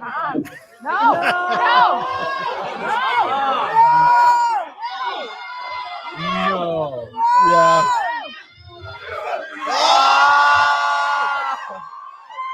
That's pretty cool. That's love what I like theater. to see. That would have got me hyped. That's for the movie. oh yeah. That's nice, 100%. So so is that like okay, he's either kissing an alien head or that's actually probably something that you can buy there for like drinks. It's a popcorn thing, I bet. And I the popcorn hope so. thing. And like the Don't head get me opens up. started on that. I tried to buy the Wolverine one. My buddy of mine, you know how much it's going for now online? $500. Oh my god. I was like, damn. Yep, it's insane, dude. God. Yes, I am having a Peter Tingle. So and Snort and Poopus, you're back. Hello. Sorry I was late, dude. Hey, little brother. But nice to see you back, man. Please don't eat me. So I gave him a fish the last time, so he's already had something to eat. So. that's right. Let's see. Jazz 10K. Alien Romulus. The bitch is back. Was skeptical going in, but this is easily one of the better films in the franchise. Fede Alvarez doesn't disappoint. Awesome sound design and world building. The practical effects are so good that the film gave me nightmares. Oh yeah. Okay. They use practical effects, Mhm. maybe no CGI. I like that. More films need to go back to practical effects. Like Oh, maybe yeah. only when it moves around swiftly, like jumping around, maybe. But yeah, when it's I'm like hoping so. And slowly also, moving and stuff. Close up. CGI gets annoying after on. Yeah. It and It also does. Fed Alvarez, he also is the one who did the first Evil Dead remake. That was pretty decent. That I wasn't like too that. horrible. Ah. He's the one who you need to watch, of course, the director's cut, the extended director's cut. That's amazing. It's a lot more in it. Padawannabe. I wouldn't spend $500 on that bucket unless it's made out of high quality plastic. I always bring this point up. Is like it's high quality plastic from China. One of the greatest practical effects ever done in a film. Everybody watch. It's American Werewolf from London. Has anybody ever seen that? Another horror film. Yeah. That's still to this date the greatest transformation scene ever. Nothing's ever, and it's all practical bladders and things, and that's all. Yes. That's what I mean. Like sometimes you gotta use the practical effects better. And hey, Madhouse, nice to see you, dude. Great that you're here. Hail. Yeah. So let's see another one. Sharon Haircut at the Movies says Alien Romulus is incredible, insane practical effects, a truly wretched human alien transformation. Ooh, okay, a little bit of a spoiler, I guess. And an unexpected third act musical number that has no reason to work, but it completely does. Spaney screams, fights, dances, and sings herself into the Final Girl Hall of Fame. Well, there you go. Okay, well, as long as everybody dies. Yeah. What? As long as it doesn't turn into like the Marvel's friggin' dance. Oh God! Oh Bollywood God. crap. I love Bollywood. Yeah. I'm on this. Excuse me. Yeah, Bollywood is fun, but not when they're doing in this and what they're doing. No. Normal Bollywood stuff is fun, but big time. Clinkle, how's it going? What are you talking about and why? Alien Romulus, and because it's coming out soon. Now you know. It looks amazing. It looks pretty decent compared to the other stuff we've gotten. So hopefully, I just hope for the best. It's going back to the OG. So yeah, that's the first thing that's made me worried. Yeah, music. How does a dance number fit into a horror movie?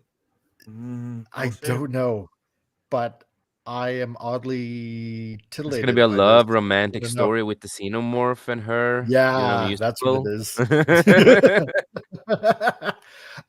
Big Screen Burken says, Alien Romulus is one of the movies of the year. Oh my God, the most insane final act of a film I think I've ever seen.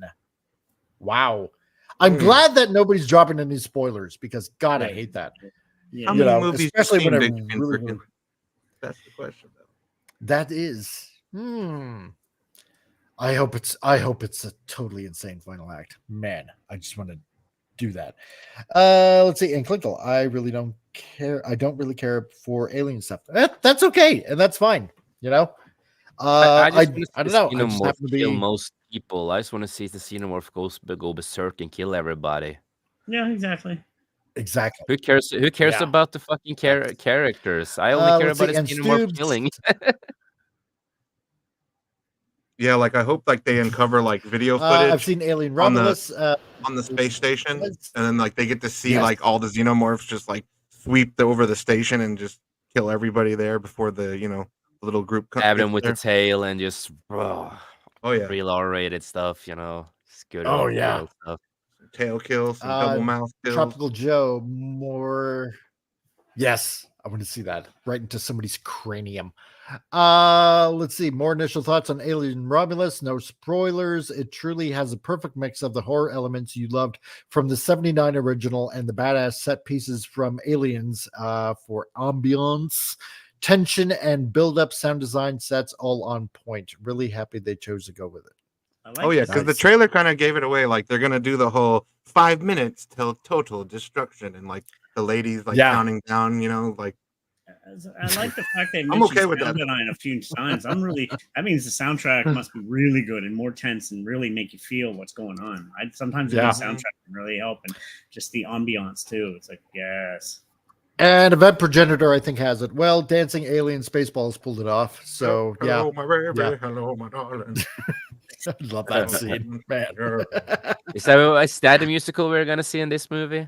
Yeah, that's probably it. So, send me a ship I wire, baby, my heart's on fire. And Klinkle, yeah, aliens were good, but then they got silly. I do have to agree with you on that. But that's, by the sounds of it, this is going back to that old formula. So. I think the only other one I liked was Resurrections a little bit. Like, I didn't love it, but I did like some certain aspects. Yeah. I'm trying to remember Resurrection. Was that the Ron Perlman's in it? Winona Ryder. Yeah. Ripley gets like resurrected, and she's like a mom to she's basically like the human queen now. It was pretty interesting. I thought that was pretty. I didn't not like it. I just thought it was pretty different, like in a good way, though. Yeah, right? Like the part where we got to see the aliens underwater. Ripley's basically a clone. Yes. Yeah, she had acid blood now. Yeah, she had like acid for blood, and it was kind of weird. It's like I don't hate them. Then it was just, and then you got this. And then you got this freaky alien human hybrid that's like in between. It looks like it looks like horrifying. Exactly. And it's like I didn't hate them. They are entertaining for what it is, but they're not as good. You know what I mean? True. That's the thing. True. Ripley pole dancing when she puts her clothes back on. Yeah, exactly. Alien 3 made me the most mad because of what they did to Newton. Yes. I know, right? Oh God, yeah. My wife doesn't like Alien. Erased the whole second movie. Yeah, it basically erases the second movie. Like, everything they just survived doesn't matter. No, it doesn't. Yeah, no, I agree with that. Yeah. Let's see. Thank God, because I was going to say orgasm. Perfect Organism says, I went to an early screening of Alien Romulus today. Fede was the perfect choice for this one. If you're a true Xenomorph fan, trust me, you won't be disappointed. I had doubts about the cast too. Man, I was so wrong. Best sound editing experience of 2024. That seems to be a big thing. Everybody's saying the sound editing, which is because, so like I said, especially in a horror film, you got to have the great sound, the suspense, the quietness, when to pop out the sound. I'm big on that. I like that, especially in space. It's quiet in space. We forget. Yeah. So it's like, I like the fact that they're putting a lot of work into that. Cause, you know what? That brings up a good question then. Like, what movie can you remember that has like some really good sound editing? Ooh, and sound editing experience. That's a really good question. Yeah, I'd have to because really I think the Dark Knight. Dark Knight. For me, I think I would have to go to 2007 for the first Transformers movie. Yeah, probably. If I go back to older movies, I want to say The Crow. I'm actually going to agree with Jason. Yeah. Huh. Yeah. Yeah. I couldn't think of anything else. Now we can go soundtracks or just sound effect, sound everything. For soundtrack, The Devil's Rejects is one of my all-time favorites that was used perfectly to help give a great sound. I like this comment. I won't even consider a movie unless activists are bitching about it. When they bitch about it, that's when you want to see it. Exactly. I love that comment. Yep. Let's see what else we got going on here. Shelby, hello. You all aren't ready for Alien Romulus. You're just not ready. And CJ Lewis, thank you. 20th Century. You know what? I'm still gonna say Fox. For inviting me to the premiere screening of Alien Romulus. I was a huge fan of the Alien series. This movie had everything I was hoping for and more. Seeing it in 4DX was insane. A 12 out of 10. Dang. And stop wearing a dress. So I mean, it almost if this is successful. That's back-to-back wins for Disney. Yeah, big time. You think he likes boxing? Yeah, maybe. No, yeah. Imagine if Disney makes a fortune off this too. You figure they'd learn, considering they're going to have movies that we already know one's going to hit $1 billion by the end of the weekend. They should learn. Yeah, exactly. It's simple math. Let's see. Good, so. In 1 week, Terror Reigns IMAX. Experience Alien Romulus in theaters August 16th. Get tickets. Yeah. So 1 week away. Jeez. I've never been to an IMAX except for in Vancouver. Never seen a full movie. I think that'd be amazing. Really? I saw Transformers in IMAX. It was pretty awesome. Dark Knight Oh, was yeah. amazing in IMAX. Yeah. I've been to an IMAX once, and it was to see Santa Claus versus the Snowmen. Huh. Yeah, That'd be awesome. and that was a long time ago. And I won that movie. Yeah, so well, apparently a lot of people are saying like a lot of good things about it. And what is it about? So the sci-fi horror thriller takes the phenomenally successful Alien franchise back to its roots. While scavenging the deep ends of a derelict space station, a group of young space colonizers come face to face with the most terrifying life form in the universe. Of course, that had to be a predator? No, alien. So, the film stars Kaylee Spaney, okay, David Johnson, Archie Renault, Isabella Merced, and Spike Fern, and Aline Wu. Okay, so yeah, Fidel Alvarez, who did Evil Dead and Don't Breathe, directs from a screenplay he wrote with frequent collaborator Rodo Soyugiz. I'm sucky at pronouncing those names. I know Don't Breathe too. I know at least based on the I've characters. seen Kaylee. I've seen her. Okay. I've seen her in the sequel they did to The Craft, because they Right. did a sequel called The Craft Legacy. Don't waste your time with it. It's super fucking woke, but Oh, good. she's an okay actress, but she normally plays characters that are really emo. Right. Yeah, that's like her Well, thing. yay. So basically, what's her face from like Twilight? Kristen Stewart? Kristen Stewart. Or Kristen Stewart. Yeah. Let's see. And so Alien Romulus, yeah, produced by Ridley Scott. Napoleon was really sucky. So it was not good from what I heard. Who directed the I original? saw the Alien trailer. That was movie. enough for me. Yeah, that pretty much. I read the book, so I kind of knew what happened. So go figure. Yeah. And produced and directed by the series on Intrigues, Prometheus, and Alien Covenant. Covenant, yeah, because both those could have been a lot better than it already was. And yeah, so it's out on the 16th. So it I'm gonna watch it. Gonna give it a chance. yeah. And Fez asks, yeah, the most terrifying life form in the universe. You mean lawyers? Yeah. And KK. And pretty much the whole Lucasfilm crew. So with a dash of Doctor Who producers and Star Trek producers. So there you go. Extreme leftist. Exactly. So this guy says, the last movie I watched in theater was Deadpool, the first one. Wow, that was years ago, like 8 years. Wow. I've seen them all in Jeez. theaters. Yeah. Yeah, you might want to see this new one. Yeah. And then it's If you pretty like good. Deadpool, I will recommend if you're a It's fan of pretty good. Deadpool. Let's see. For a history buff, I was told Napoleon was just as accurate as Gladiator. Really? Oh, here we go. Sorry. Yeah. Who knew? So Goddamn. yeah. I have 3 movies I'm gonna watch this month on the There cinema. you go. It's a Crow, Alien, Yeah. and then one of the most important movies that is made from Norway, in Norway, about Quisling, then the Right. biggest trader in Norway.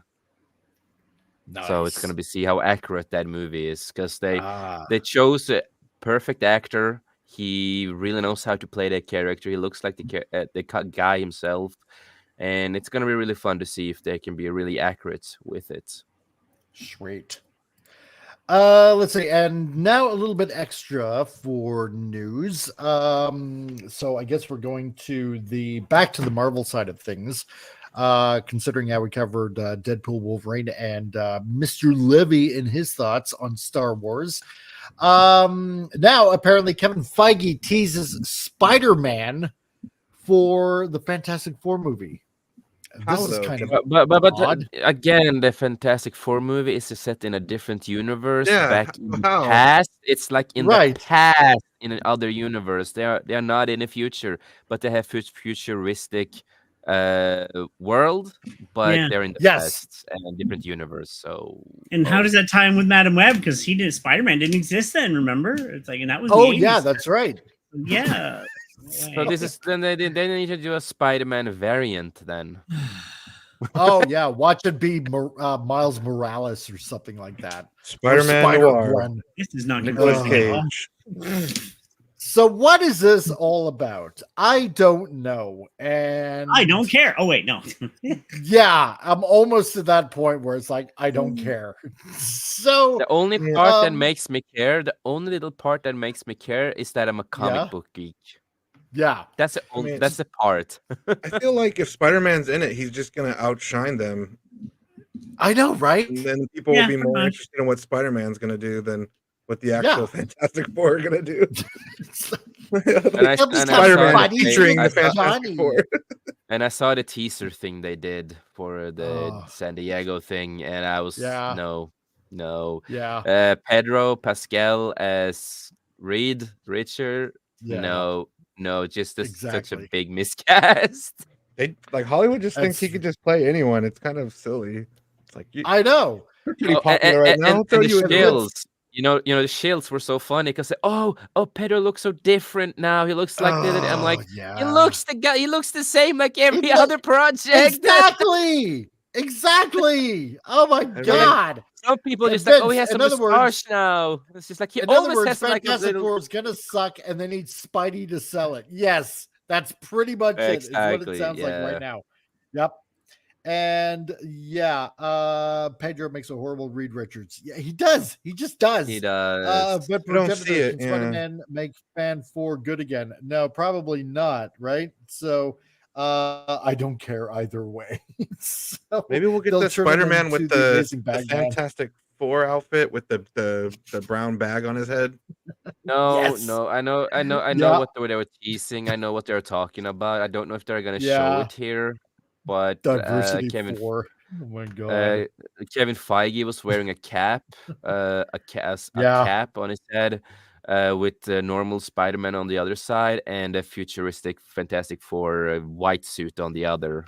Oh God, no. Jeez. Yes, Okay. yes.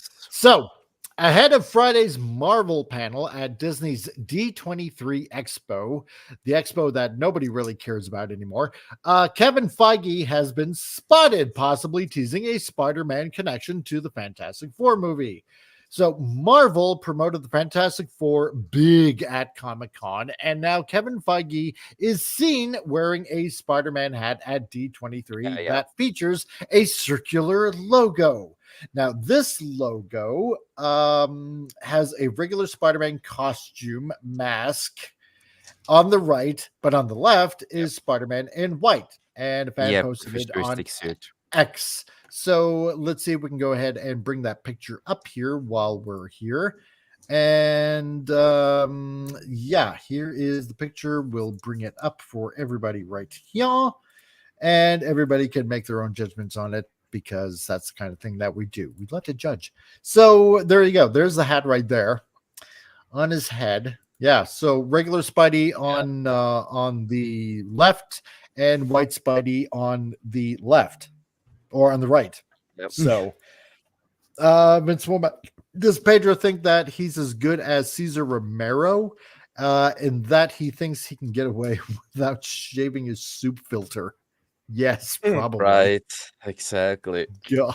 Yeah, this is teasing the white futuristic suit and all that when it's with Fantastic Four and when they also have a white Yeah. suit. That's what they're teasing here with that hat. And again, how's this gonna make sense? It is gonna be a different variant of Peter Parker, a different Spider-Man. What the hell are you doing right now?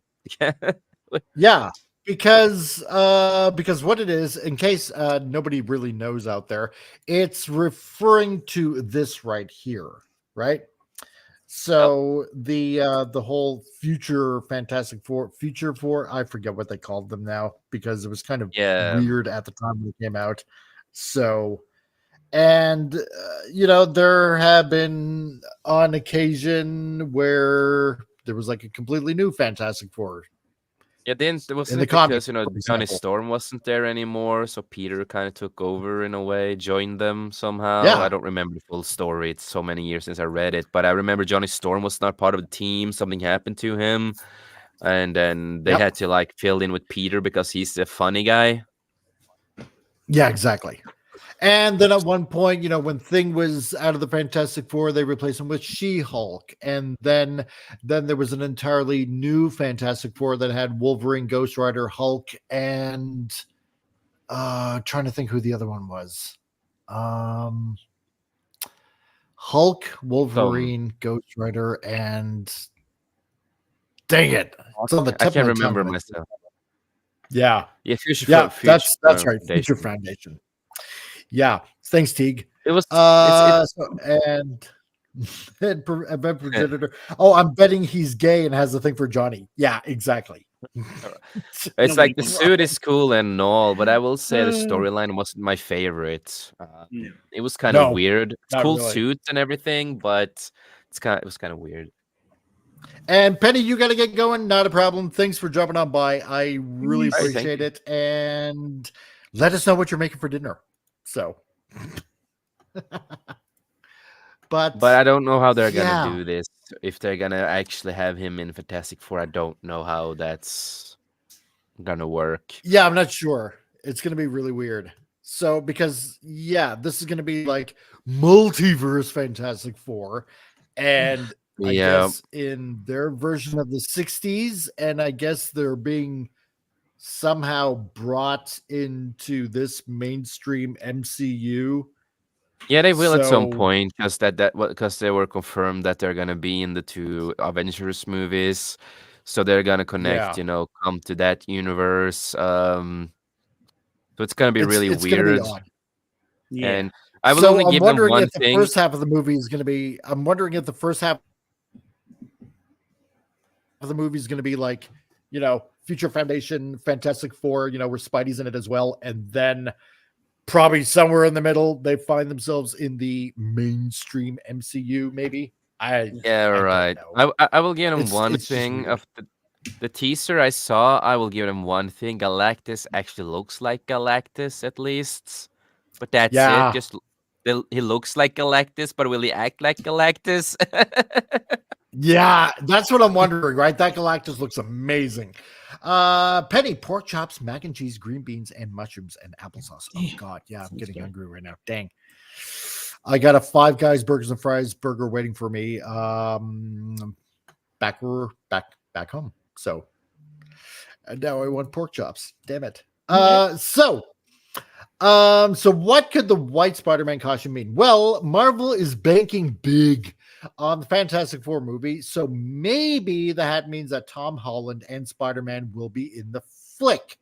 I don't know. See, that's the weird thing, because Tom Holland also expressed that he wanted to get out of the whole Hollywood fun and games also. So, not sure. It's also rumored the Future Foundation will be in the film, which in Marvel Comics lore is the philanthropic organization created by Mr. Fantastic to better serve humanity's future, which is rather noble in a way. So following the death of the Human Torch, Mr. Fantastic forms a team that comes up with solutions to the world's problems. And Spider-Man happens to be on the team, and they wear white costumes. So it's been said about the Fantastic Four movie that it takes place in a futuristic version of the 1960s New York City. I've seen the teaser, so yes, that's confirmed. So it could be possible a version of the Future Foundation exists in a world or universe, or sometime in the movie, Pedro Pascal's Mr. Fantastic forms the Future Foundation in the regular Marvel universe. And it would be pretty wild if the Fantastic Four features a Spider-Man variant, because multiverse. Why not? Multiverses on multiverses on Amazing, right. multiverses, and Yeah. And yeah, what? yeah, no, Not a it's no Cloud Cloud. Galactus? No, we're Yeah, not getting a no. Cloud Galactus. Yeah, No, no. we're getting more of Yeah. a proper Galactus, but I'm really scared of what they're gonna do with his character, and at the same time with the whole Yeah. Silver Surfer thing that's going on. Yep.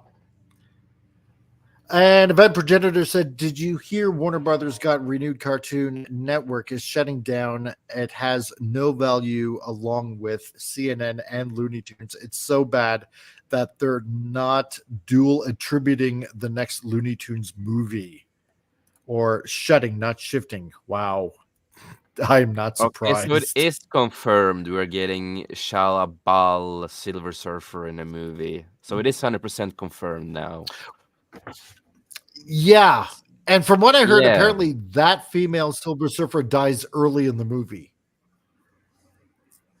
From what Why I've can't we heard.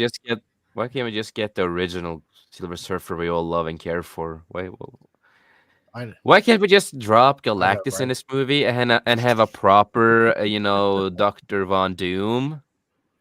Because that would make money. So, If they don't want money, that's true. Yeah, that's true.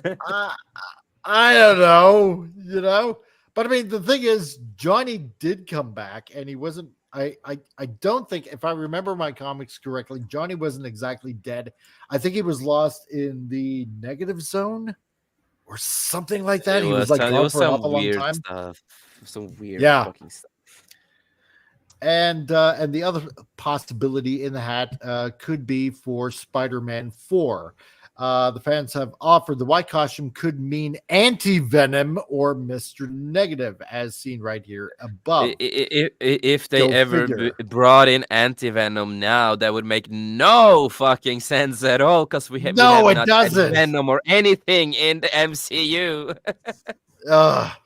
And apparently Spider-Man 4 is in development, has yet to officially be announced. D23 seems to be all about the MCU's TV shows, while at Comic-Con was all about the movie. So we'll have to see what Feige has planned. Yay. Do we really want to see what Feige has planned? I don't know about that.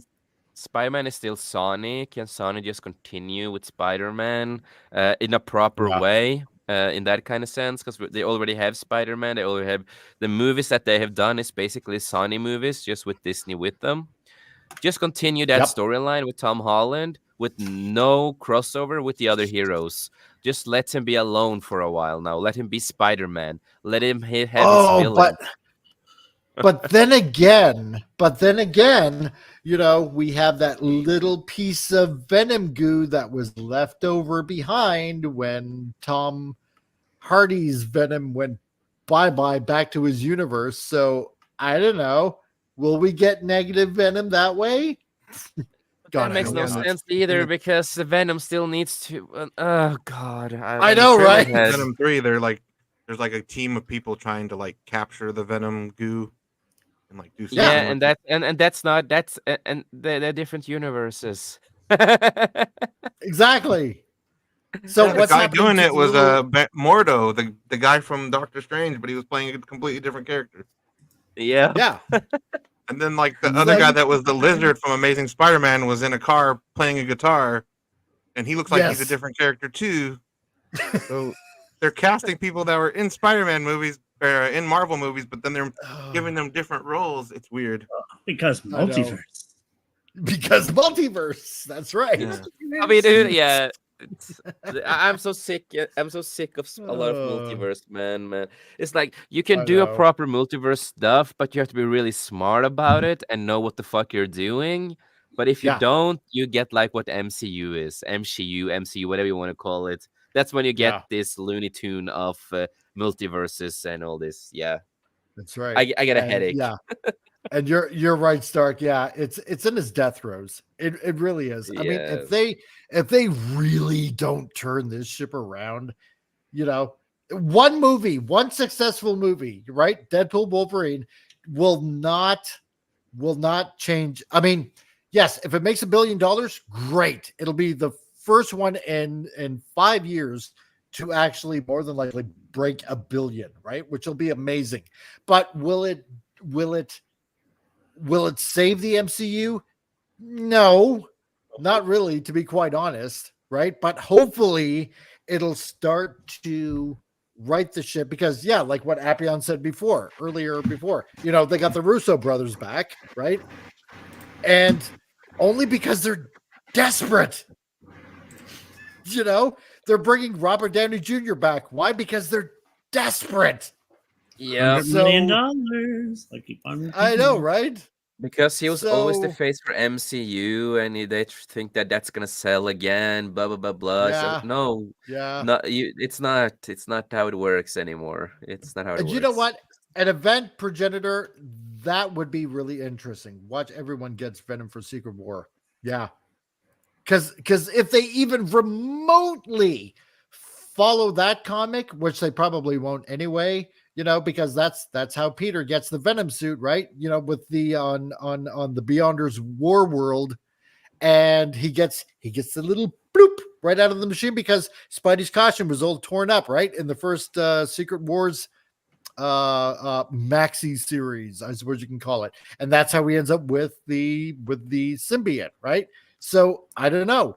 Will they do it that way? That would be very interesting. But remember, in the new Disney Marvel comics, Peter was not the first to ever have Venom on him. It was an alien and all that kind of stuff now. Yep. It's kind of weird, an event, we did actually talk about that like last time, that they're actually firing people left and right and all over the place, just getting rid of all the problems. So, but for the love of God, shave that damn mustache. No, but people say it looks so different. People say it looks so different and amazing. Remember how weird he looks clean shaved in Wonder Woman though? Yeah, I know, right? So you don't want him close to schools. Yeah. It's a face that can't be made for either character, shaven or unshaven. Yep. Just protect your kids if you see him. That's all I have to say. Oh my God. You're very unsuccessful, Pedro Pascal, at having the porn stash. I'm sorry. So yeah, true. It's so bad. Oh my God. But we'll have to see what happens when it comes out. And that being said, well, we'll try to report the news. So anyway, at the end of the show, we love to have a cartoon, and we're going to dive into it because I know that people need to go to their own respective shows. So we're going to play that right now. So enjoy, everybody.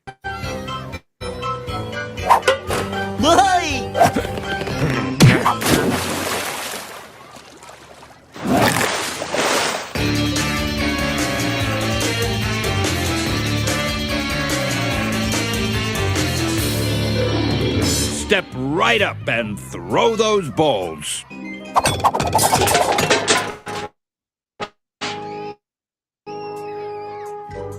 Nah.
And there you go, everybody. So I'm just glad that Vince Womack called it. So shark repellent bat spray. Never leave home without it. Totally 100% called it. You never know when you might need it. Exactly. So as we're about to leave today, again, hey, sorry guys that I was like really, really late, but thank you everybody for joining in. I really appreciate you guys being here and whatnot, and especially to Appion and Tom, who've like waited the longest and curbed the fury of the masses in the chat. So Appion, you got anything you want to pitch, bro? Yeah, over on Two Guys Talking, we just released our Deadpool and Wolverine review. It's full of spoilers, like in the second half. So if you haven't seen it, I recommend watching the movie first so you don't get it all spoiled. And then we're going to be working on some more shows over there on Two Guys Talking. Like we're going to do a House of the Dragon discussion, and then we're even going to talk about the Cape Crusader, the new Batman show. So we'll be talking about that. And then on my channel here on Appion on Sundays, Legend of the Seeker. Watch that with my buddy Padawannabe, Carla Burton, and sometimes Pop shows up, another regular on the show. So every Sunday we do that. And then, that's pretty much it for now. Thanks. Well, I just got to say that this cartoon was definitely better than Cape Crusader with female penguin. Oh, my God. I mean, she's only in the first episode. And then they never mention her again. Oh, thank God. So, and our techno sapient geek Tom. Hey, what's going on? What am I doing? Stuff, lots of stuff. You're pitching. Subscribe. Yes, exactly. That. So what I'm pitching, I don't know. I'm so tired and I'm sitting in my PJs and it's warm, and I'm now on a new diet where I can only eat twice a day during the day. I don't eat at night right now, so I'm like moody. Damn it! Only just. I miss food. Go get a burger. I can't afford one. I know. So expensive. Inflation. What do you got going on? Not much, actually. Just me and Jessica to work on another episode for next week. We do every 2 weeks. We're probably going to do AI and art, which is very controversial in today's society. But, does it have a place? I believe it can have a place to an extent, like editing photos, editing certain things to an extent. Now, I don't use it myself, and I don't like using it, but does it have a place? Maybe. But again, it's very controversial within the art community, and wait and see on that. Besides that, just waiting on my proofreader, which should be done by this weekend to get my book out. And then from there, just keep me. Oh, and I did apply for a role. They did get back to me. I don't know if I got it yet, but I'm now on their boards list. So I'll be doing that. Maybe a background role in the zombie TV series being filmed here locally. So we'll wait and see it for the fall. So nice. Awesome. Keeping busy. And Jason Fox. Well, tomorrow gonna try to do the Skull cast as normally that Tom you also a part of. It's always fun. And talk about a bunch of stuff. I have some stuff I want to talk about, at least that I know about. Me and Tom, we talked a bit about that behind the scenes. That was kind of, stupid stuff that I want to talk about. And of course, on Monday, if Sir Talks a Lot is doing his regular stream, I'm going to try to join him, at least on that. And Prismatics is still, not home yet. But when he's home and feeling better, we're going to do 5 casts on Wednesdays again. And on Thursdays, of course, the Beyond with the full crew, where we talk about a lot of stuff and just having a great time, having some arguments sometimes, but that's how it is. Tom knows what we're talking about. And of course, on Fridays, you can find me here as always, of course. As I try to be here as often I can. I was a little late today, but because I'm not feeling too great, but I have a little bit, stomach problems and stuff like that today. But it is what it is. Um, and yeah, that's what I have going on right now that I can think of. A little bit tired, and I also want to say that. No movies this year will ever beat Rebel Moon Part 1 and 2 Director's Cut. That's just how it is for me. Fuck everybody else's opinions. Uh, I love y'all. I love y'all. But other than that, but other than that, as I always like to say before we wrap up, just remember life's too short. Make the most of it. And we on this panel, we love you and appreciate you. And none of us would have been here today if it wasn't for all of you peeps out there. Thank you for the love. Thank you for the support. And thank you for the inspiration to make us continue doing this for you guys. And everything just means the world. So thank you. There we go. And also, guys, if you happen to be watching this on the rewind, check out the links down below for Al Nickerson and for Flip City Magazine as well. And hey, get yourself a fun book. On top of that, if you want to check out also Rancor Steve, because on occasion I will try to make it back on Manorama if I can. Tom is also on there on occasion. Jason is also on there as well. So check out Rancor Steve as well. And Tony Stark salutes. And I believe he just mentioned earlier that he put on a short on YouTube, so go ahead and check out Stark and Wired too, because he has the fuck you money now. He's playing Dr. Doom now. Yeah, exactly. Right? Yeah, he's gonna hold entire world at ransom. And and also on top of that, if anybody happens to need any kind of graphic-y design needs, then you guys know how to get a hold of me, and the whole work for hire kind of thing. I can help you out if that's what you need done. And all of you guys out there, have a great weekend, and be safe, and hopefully, Lord willing, we'll be back on Tuesday for another Titillating Tuesdays. So to everyone out there, Be excellent to each other.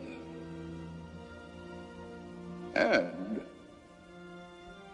party on, dudes!